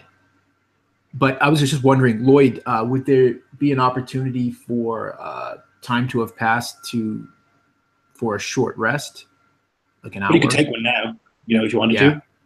Yeah. So I would use hit die. There would also be accommodations for you in the castle if you guys wanted to sleep. Yeah. Did we want to go talk to the Baron next? It seems like I can't help but maybe I'm going to jump back in character. Oswald would say, maybe upon hearing what you guys collected and he's sharing what he got, he would say, I cannot shake the feeling that the Baron and some or others of power are connected to these evils somehow. Aye, the purple thread might connect them all. The priestesses of the three, the barony, the patronat, the baron, and the patriarch. Yes. And just quickly, All of these victims were the small folk, and the small folk, the as we bishop. know from experience, are always the victims. Are true, not the bishop, but all others. Victims to like theocrats and bureaucrats. Yeah. So one of the things too that I think I want to do, and maybe no, I'll just wait to do this. Mercies. I think we should get cleaned up and then speak with the Baron. And then maybe compare notes and rest. And oh, I hate to let a night go by though without stopping this. As do I. The investigation should not wait, whatever our condition. We must remember the tenets of our oaths. We have accommodation in the castle, and there we can seek healing and rest for Oswald's. Let us push on. Another night could mean another murder, which might Almost give us further certainly clues. Yeah, but but another as- one dead. Agreed. And a horrible death it has to be. Yes, let's go speak with the Baron. And so as we're maybe walking to the Baron's manor, Oswald would mention as well, perhaps this Baron keeps a library, and from within we might do some research beyond some of the more darker rituals to see if we can glean any new information. Aye, and he might have a map of Waldkirchen that we can look at the murders and triangulate the movements of those who might have perpetrated these horrific crimes. And I did get a copy of the sigils carved into the skin of the woman killed at the priestesses. We need a council. We need to have a council together, and we need to speak with the Baron. Yeah, would you show those symbols to Oswald? And I'm wondering if they look like they're in a language that he might understand. Yeah, I would pull them out and show them to the guys as we're walking towards the castle.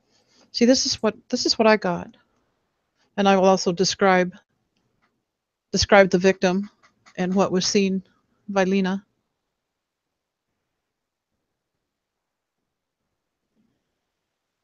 What does that mean to weigh the heart against the excrement? Saying that person's heart was worth shit. Yeah. And that it's found wanting. A judgment. But he won't say any further once he says the word judge, but in judgment. Yes. Mercy thinks judgment. And just sort of sends a plea in her heart that the judge would show her. Because she doesn't believe that his judgment was against this woman. She knows it wasn't. This was just a woman. Some poor peasant did something maybe to upset somebody rich and powerful. But if there's a demon involved, there's more than just a rich and powerful. There's a very big power. A supernatural one. Yeah, as you say that, Mercy, you would see, well, maybe you wouldn't see, as Oswald's walking kind of a little bit behind you, he would quickly do a sign of protection to kind of ward off the demonic powers.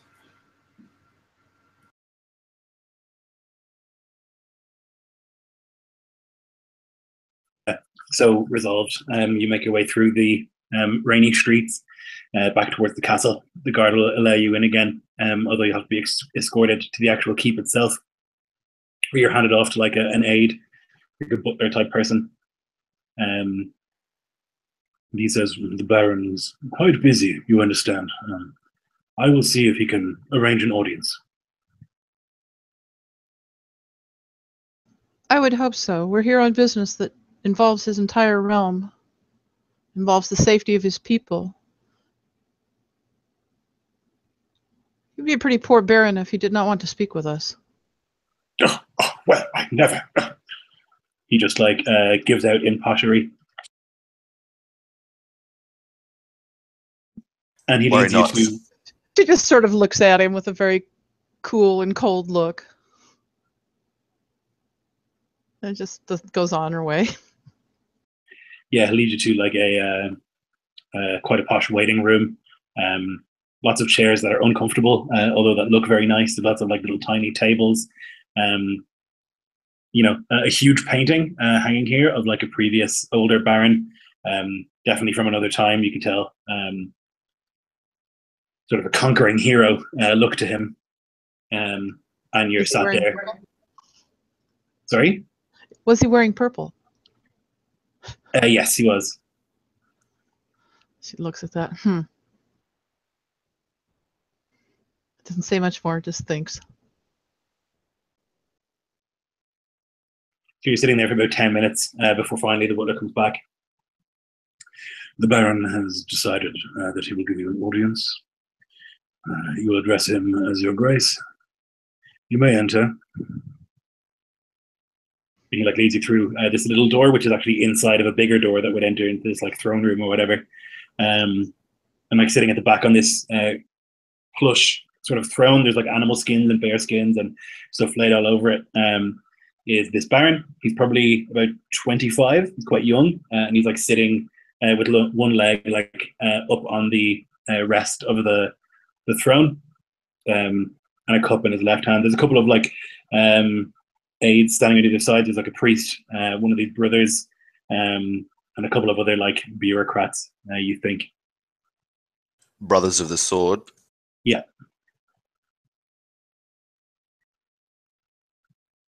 Dawnhammers, welcome. Welcome to my town. Thank you, Your Grace. Heroes. Heroes, I say, for Dawnhammers. Yes, thank you, Your Grace. I believe you're here investigating the recent grisly murders. Is there some way that I can help you?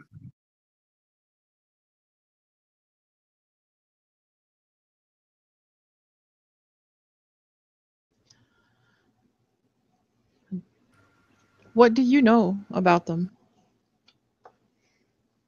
What have you heard? Not much. I have heard that they have been grisly, unusually violent, very tainted with dark magic. Although the Brotherhood has assured me that they have purified those sites that they have access to. Our sheriff works hard, and I trust him to do a good job, and so I have not. I have asked the Brotherhood to wait until you were able to examine these sites. We've examined them, Your Grace, the most recent of which sprang up with unholy magic and tried to slay us, though it was purged by flame. Gods. He like does a little blessing of himself, and a bunch of people standing behind him do as well. Well, then I owe you a great debt for defeating such a monster in my city. There's no debt owed to the Dawnhammers when it comes to the slaying of monsters. Your Grace, your thanks and hospitality is enough, and access to what we need to conduct our investigation on behalf of all folk. He like turns behind him to one of these like grim-faced Brother of the Sword. He says, "See, are they not heroes?" And the Brother of the Sword just kind of like looks steely-eyed in your direction. While this is going on, Mercy then once again takes a moment to quietly gather up her spiritual energies, and once again she wants to do her divine sense and see if there is any presence of evil in this room. Good call. Yeah, so you can take a deep breath and kind of like summon up your energies, but you don't find anything in this room that would lead you to believe there's any evil here. Certainly nothing like supernatural. Actually, Mercy's quite relieved that the Baron is not some sort of demon in disguise, and that whether or not they can trust him as a man, they don't have to consider him as a demon. You know, as an evil supernatural being. That You spoke of resources, brave heroes. What can I do to help you in your investigation? Access to your cities, access to a map, detailed if possible, of the city, and guarantee to pass through a constabulary wherever our investigation may lead us, as well as rooms fit to not only rest but seek healing in. For as you can see, the taint which is evident here, unable to be contained by the Brotherhood of the Sword, is most violent and potent, and so we must make preparations for the worst. Of course, you'll have all of it. And he'll look to his companions like, is there anything else that we want? Oswald would ask, do you keep a library here, Your Grace? That would be the church's business, not my own. There is a library within the cathedral. Perhaps you could speak to the patriarch. I'm sure he would assist you. With your word, Your Grace, he would most definitely assist us. Upon your insistence, he would have to, nay? Well, yes. He like smiles nervously. The church and the crown are interwoven. Yes, but of course, this is the jurisdiction of the state, Your Grace, and of which you are the figurehead in this district. Yes, of course. You're right. I'll send word.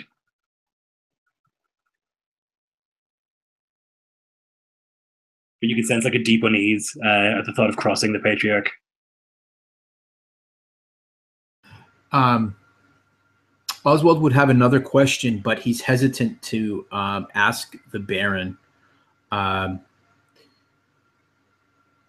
Mercy and God, sorry, Nick, I keep forgetting your guy's name. I want to call him Baveld. Would see Oswald look to the Brotherhood men, and he would take a step closer to the Baron and lead in and say, "We would wish to have a private council with you." And his eyes would look to the Brotherhood men behind the Baron. He like looks a little bit confused. He raises an eyebrow. Anything you can say to me, you can say in front of these trusted eyes.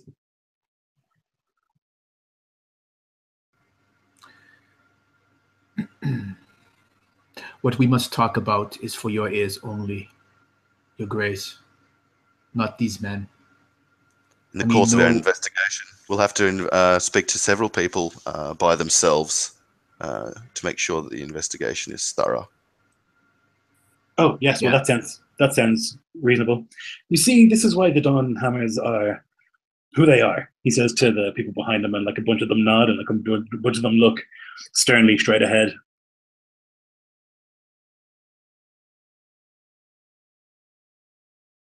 The Brotherhood of the Sword kind of like leans forward and he says, "Your Grace, it's not safe."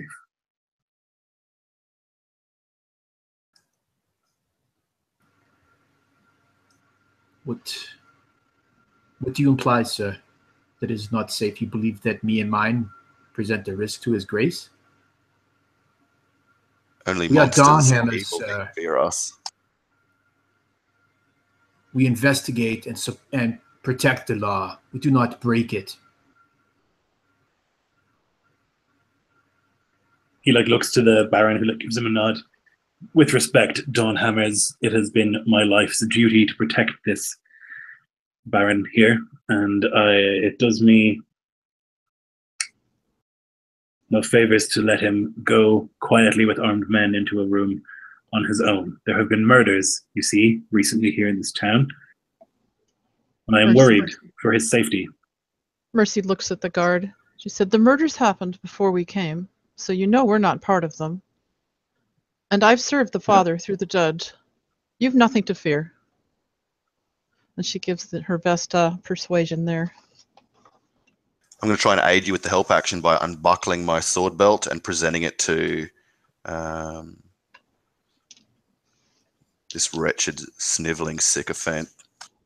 You can roll with advantage, Carol. Alrighty. A total of 19. Yeah, so he like steps back. You can see he's got like this tonsure sort of haircut, like a monk. He's got like a tattoo on his forehead. Obviously, like a lifetime monk and soldier. Big, broad shoulders. And he like looks between you and the Baron is like wide-eyed, looking in wonder at the Dawnhammers, and he like finally like takes a step back. Very well.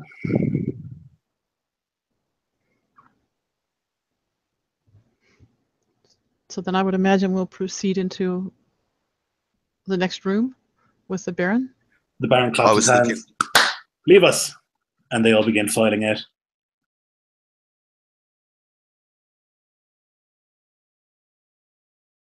Until finally Thank you're you, alone Your in the throne Grace. room. And Mercy looks at the Baron. Thank you, Your Grace, and gives him her best smile.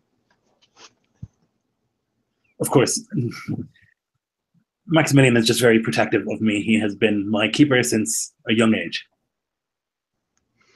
What she doesn't say is that she thinks the Baron's still a bit young. But she just smiles at him.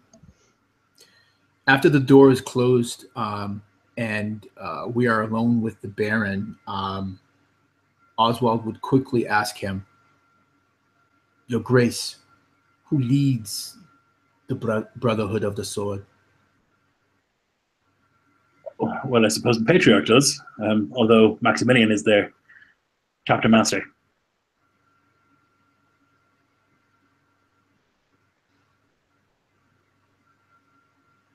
And he would, again, just let that information soak in, which is also code for allowing the other guys to ask any questions they want to ask to.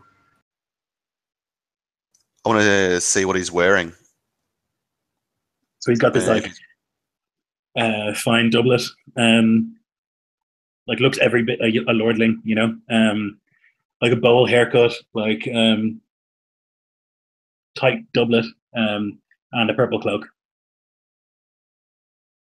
Now, is the purple cloak new, or does it look like it has been worn at least for like some weeks? Looks like it's handed down.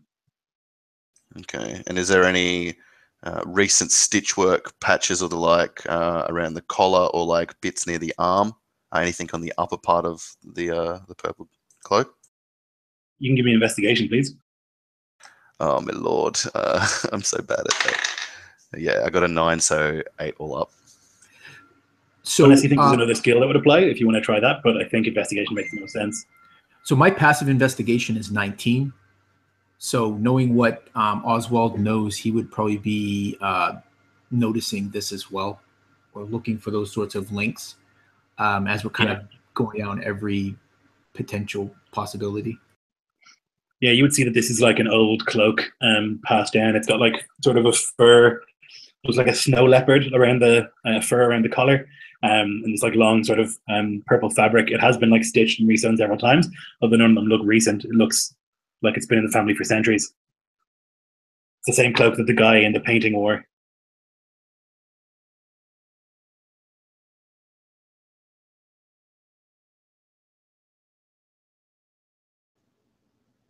Mercy, looking at the cloak, asked the Baron, "Your Grace, is that your grandfather's cloak? I saw the painting in the hall." This cloak has been in my family for 10 generations now, I believe. Oh. Well, that's really quite a fine cloak. Thank you, my lady. Uh-oh. She's not really sure what to ask him.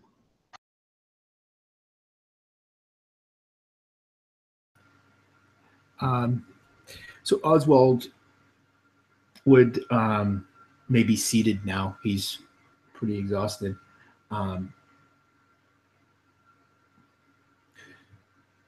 Your Grace, it is very important that you tell us everything you know, everything you've heard, and everything that the Brotherhood of the Sword has done since these murders first started. Of course, I've not hidden anything from you. I sent the sheriff to investigate. The Brotherhood of the Sword, they do their duty, which is to keep this place pure.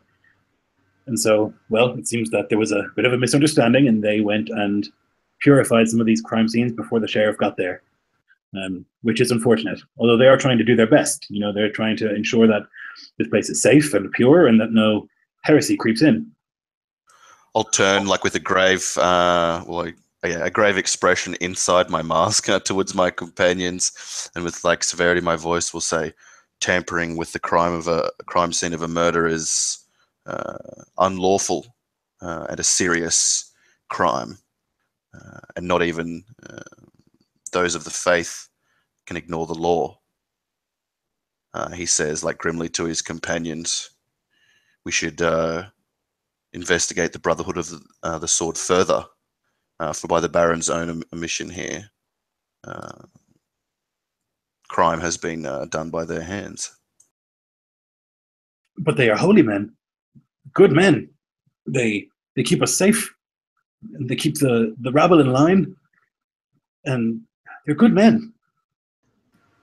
But your grace, you know the Gloam, you know that there are powers abroad. If one of them has been corrupted by the Gloam, it will destroy them and you and your town. And the law is how we measure the level of corruption. Yes, yes. Obviously. And Oswald. Yeah, go on. I thought you were done. No, it's fine. No, you finish, and then I'll just do mine. Obviously, if they're breaking the law, there's something going on. It needs to be investigated. Because that's not the way of the Father. And Oswald would just kind of mumble, probably say more to himself than to any specific person in the room. And he would just say, "Evil does not always hide in the shadows. Sometimes it hides right out in the open." I know that you are arbiters of law and that you're heroes, but the church has always looked after us here. The city wouldn't be here without them. Of course not, but times are changing, and there are powers abroad that might be affecting them. There was a demon that we fought today. Well, Oswald here fought. How would a demon come into your town? This has got to be cleared up, no matter who might possibly be involved. And the Brotherhood of the Sword are obviously failing if such corruption can be so widespread. Yes, sadly, that's true. Maybe you're right. But what do I need to do? First of all, remain calm. Tell them nothing of what we discussed. And Remember your duty to lead your people rather than follow the cloying sycophants of your court. Yes, you're right. You're right. Well, I was young when I became Baron, and now it's hard to assert control, you know? He's like looking at you kind of pleadingly. Your Grace. The younger the boy, you go. You are a Baron. Your age is of little concern. You hold title.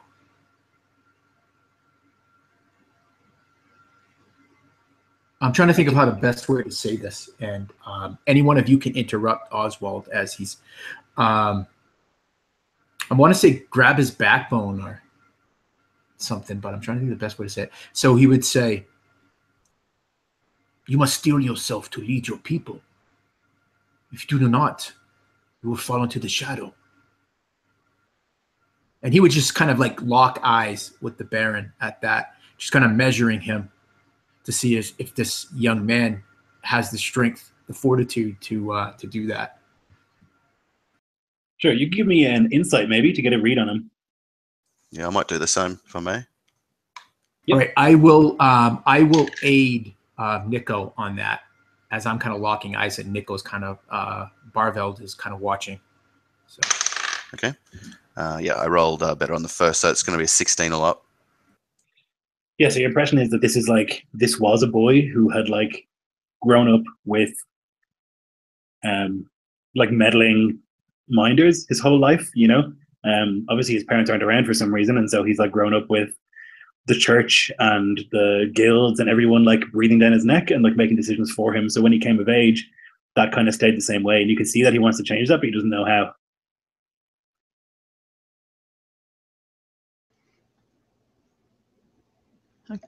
So Mercy looks at him. She says, "What happened with your parents? You said that you took the baronetcy quite young." They died when I was a child. "Oh, I'm so sorry. What happened?" Bandits.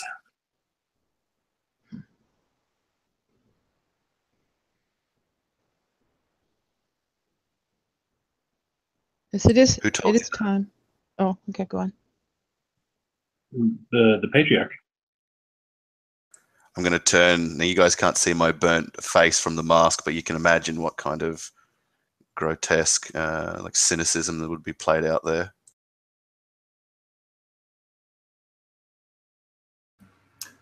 How many years ago was that, Baron, Your Grace? Must have been 20.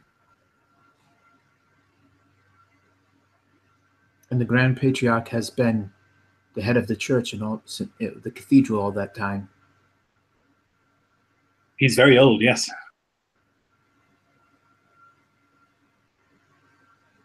That's interesting. That's an internal dialogue, is what Oswald thinks. Yes, Mercy's thinking that as well. She did not care for the patriarch at all. And the next opportunity, she's going to test him for evil too. Yeah, that's what I was thinking, Carol. Let's go at once to find that guy. Yeah. Mercy is always one to measure. I love it. You're like our walking lie detector / evil beacon. So wise too. I was like completely just like in one ear out the other with like the slain parents, and then when like Carol like honed in on that, and then like Lloyd said, I was like, oh man, I would have missed that for sure. Well, we're benefiting a lot from Mercy's wisdom. I'd like look to you guys like perhaps we should leave here and conduct an investigation elsewhere. Yeah, but I don't think we ever asked like what time of day is it. If we still have day, then definitely we want to get as much done. Like late evening at this stage, I would say. Yeah, so we definitely have to go. Like it's probably dark already. Maybe ask for lanterns. Yeah, there would be street lamps and stuff that are lit, but you could definitely get lanterns as well.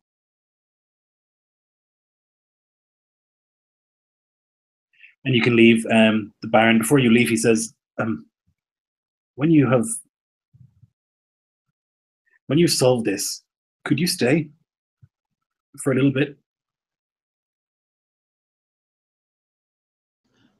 We'll have to think on that. Okay. We'll certainly consider it. Thank you.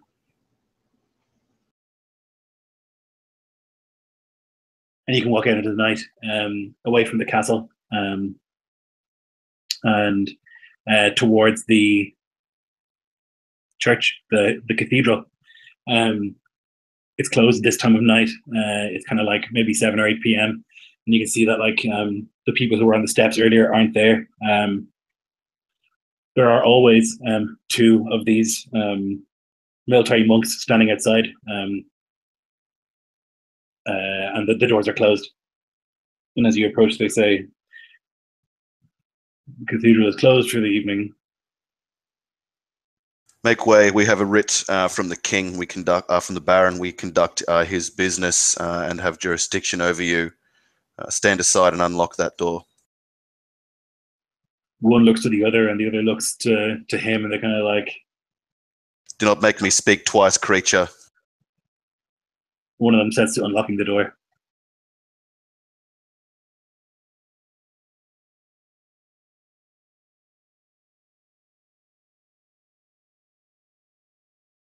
And you I'll can enter in. a torch and walk in. Yep. It's like warm, and again, that smell of incense is strong as you like walk in, and like echo across the stone floor of this enormous building. And you can see that the up kind of beneath the altar in front, there's like a table's been laid out, and the patriarch is like sitting at one end. He's eating. It's like enormous dining table has been brought in here so he can eat. It's a huge feast. And he's like eating with his hands, just like picking up whatever's on his plate and just. As they go into the room, Mercy following the other two, she once again gathers up her spiritual senses and tests the air for evil. So you don't sense any demons, undead, anything like Okay. that. Your Grace, the hour is... Oh, not Your Grace. Patriarch, the hour is late, and you glut still. Is that not a sin of your order? I toil all day. I do not get time to eat until it becomes late. And Oswald would just add on to that. He'd say, you feast while your flock is murdered in the night. I find that odd, Your Grace. It is holy to suffer.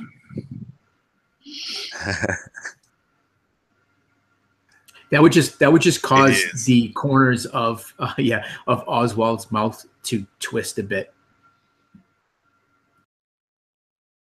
You seem to be intruding my meal in the middle of the night. What can I do for you, brave Dawnhammers? I'm just going to look this guy up and down. Is he wearing a purple cloak or anything like that? Similar to my inquiry with the Baron earlier. Similar line. Yeah, like part of his vestments would be purple, although like it's kind of like white and purple. He's got like one of those long sort of shawls that goes down to the ground, and that would be purple.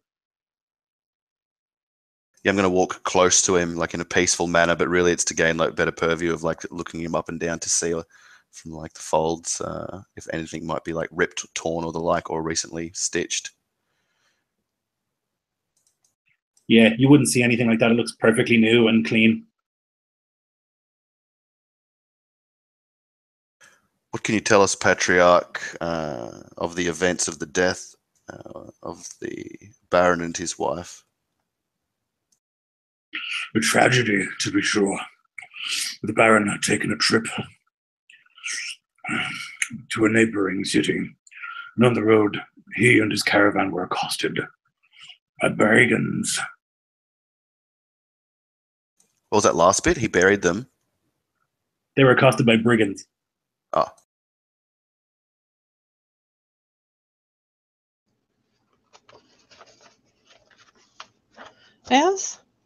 As they're speaking, Mercy lays her hand on the holy symbol of the judge that she wears in the front of her armor. And she starts to mutter a few words very quietly to herself. And she wants to cast a level 2 spell, Zone of Truth. Okay, if you want to do it quietly, you'll have to like make a stealth or sleight of hand or something, because there will be chanting involved and stuff. So I don't mind you attempting it, but you'll have to try and hide it from him unless you want him to know. Lloyd, Well, he's going to know anyway, because they're aware that it's Yeah, they're true. affected. Okay. So she's just going to go ahead and look him in the eye and chant. And mutter all the arcane words. What is the meaning of this? And as she finishes her spell, she says, We need to know if you're speaking the truth. There's something very rotten in this town, and it is our job to find it and take care of it. I always speak the truth. We'll find out, Was won't that we? a lie? Yeah. Oh, wait, he can't lie. When that happens? No, he. Oh. Okay, you create a magical zone that guards against deception in a 15-foot radius sphere centered on the point of your choice within range. She's, by the way, standing back a ways. She's not in it. I don't know about the guys. Until the spell ends, a creature that enters the spell area for the first time on a turn or starts its turn there must make a charisma saving throw. On a failed save, a creature can't speak a deliberate lie while in the radius. You know whether each creature succeeds or fails on its saving throw. An affected creature is aware of the spell and can avoid answering questions to which it would normally respond with a lie. Sure. So he failed. All right. What about Oswald and Oswald is definitely in the same effect, but I will choose to fail automatically. Nice. Bit of inspiration. I think I'll try and resist, but I fail. Barveld. You're like, oh shit.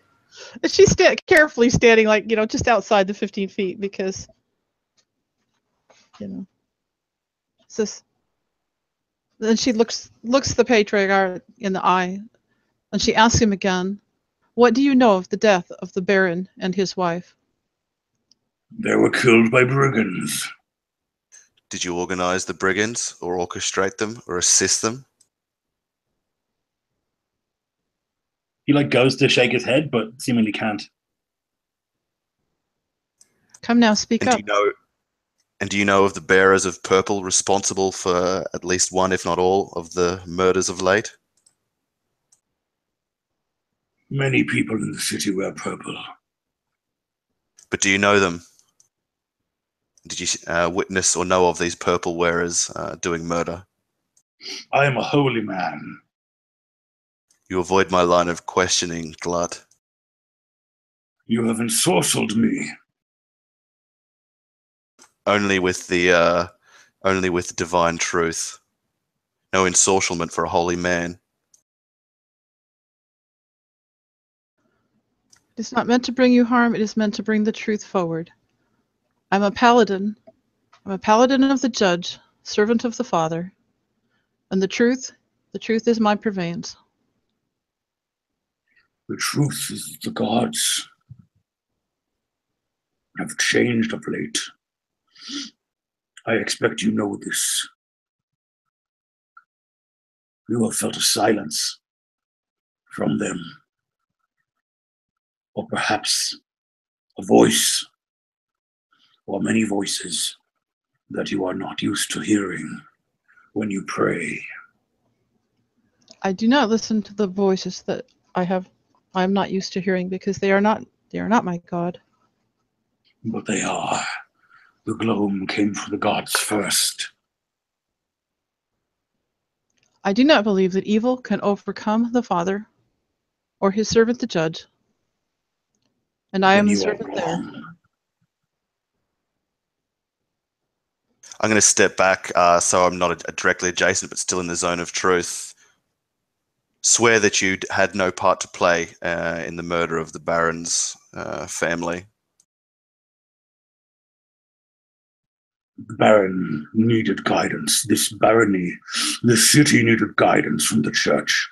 And I took Power steps to vested in ensure me it. by the Dawnhammer order, I sentence you to die for these crimes of murder. And I'll look to the others to see if they'll try and stop me, and if they don't, I'll try and cut his head off. You would see that Oswald already has his sword halfway out of its sheath before he's even done. Okay, you can roll me initiative. All right.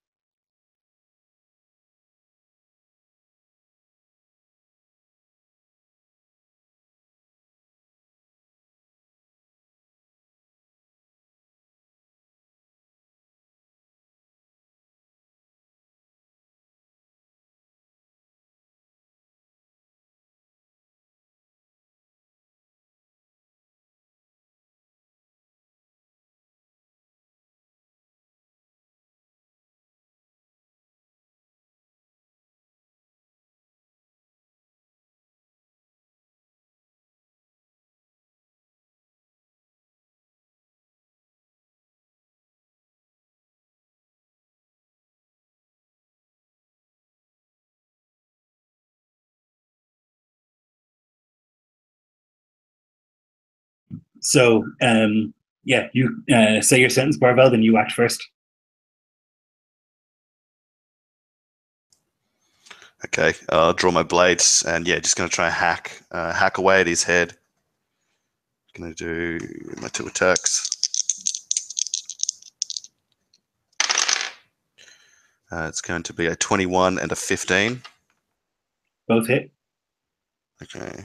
Should I just do up my whole lot and then give you the damage at the end, or go bit by bit? Yeah, do the whole lot and then give me damage. Okay. I'm going to action surge, do the same again. It's going to be a 15 and a 23. Yep, 2 more hits. Okay, so that's 4. Need him to make a wisdom save for the first, DC 14. He makes that. Okay. I'll spend another one on the action surge to make him try that again. He makes that as well. Okay. He'll still take the damage. Let's d8s. So it's going to be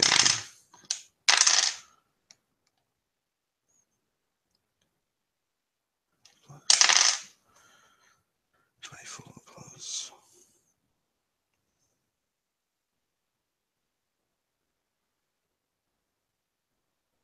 42 slashing damage. Nice. And he is, not frightened of me. I tried to menace him. I'll stay where I am, adjacent to him, hacking, I think, and I'll end my turn there. So you unleash this like incredibly fast flurry of slashes as you like slice through the cloth into the skin. You see like red blood splashing to the ground. He looks in horror, like his eyes wide. How dare you? You need to make a dex save. Shit. Oh no, crit fail. Oh boy. Oh, shit.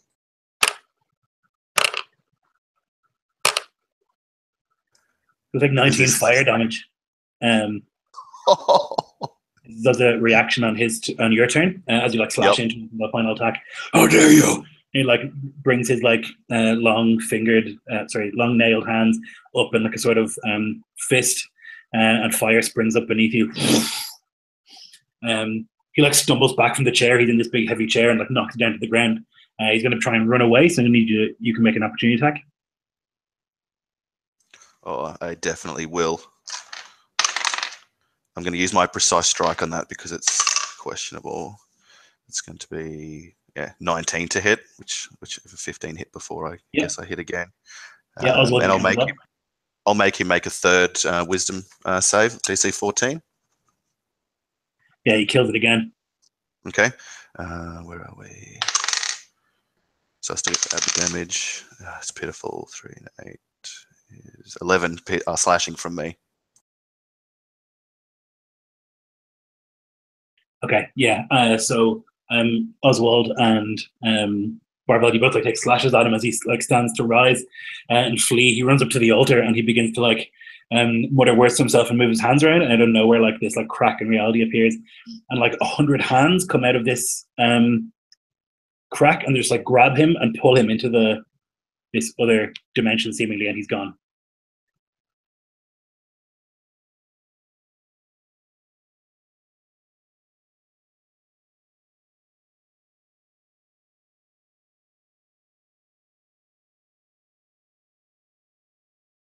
Well, that's one way of finding out if someone's a demon. I'll like gesture to the scorch marks all about my legs from the hellish rebuke. Exactly, and I love the way it kind of happened. That was cool. But he didn't read a demon to my divine senses. Or did they not do demons? It does do fiends. Yeah. I was going to say when you asked about that, but it might not show up someone who's made a pact with a demon, which could be the same. Yeah, especially if he doesn't truly believe that what he's doing is evil. Yep. He's been fooled by some abyssal power. I imagine like 50 brothers of the sword like pour in now and see bloodstains and see Dawnhammers and like we're in real trouble. So there's like a moment of silence and just like the drip of blood from the end of your sword. And then there's like poof, doors are kicked in and all these like brothers of the sword, like bleary eyed, most of them who had been sleeping or whatever, but they hear the rush in with like cudgels and swords and axes and like, look, where is the patriarch?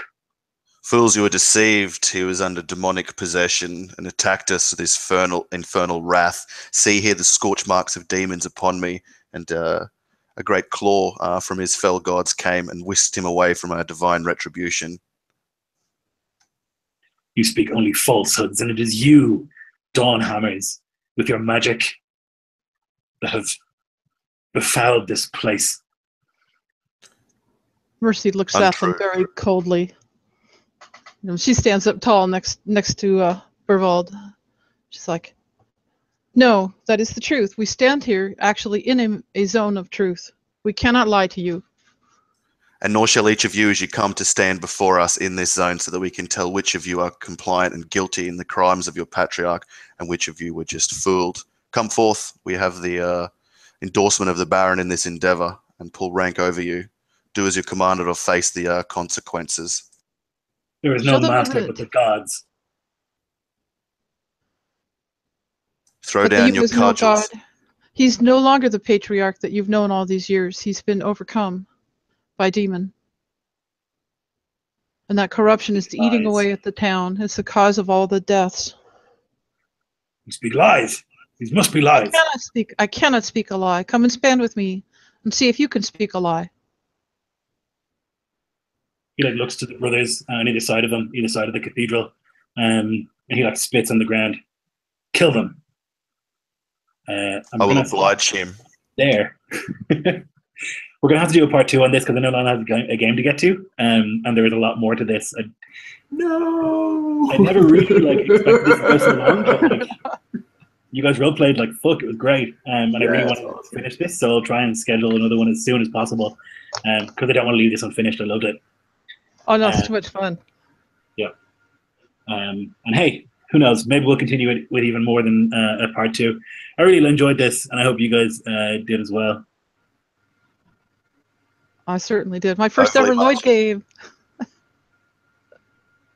You survived part 1. Yes. This is your first Lloyd game, Carol? Yeah, it's the first time I've ever played under Lloyd. I'm like, been trying to do that for years. You're doing good to be alive in the end of a session. I am untouched. Shh, shh, shh. We don't say that out loud. For now. For now.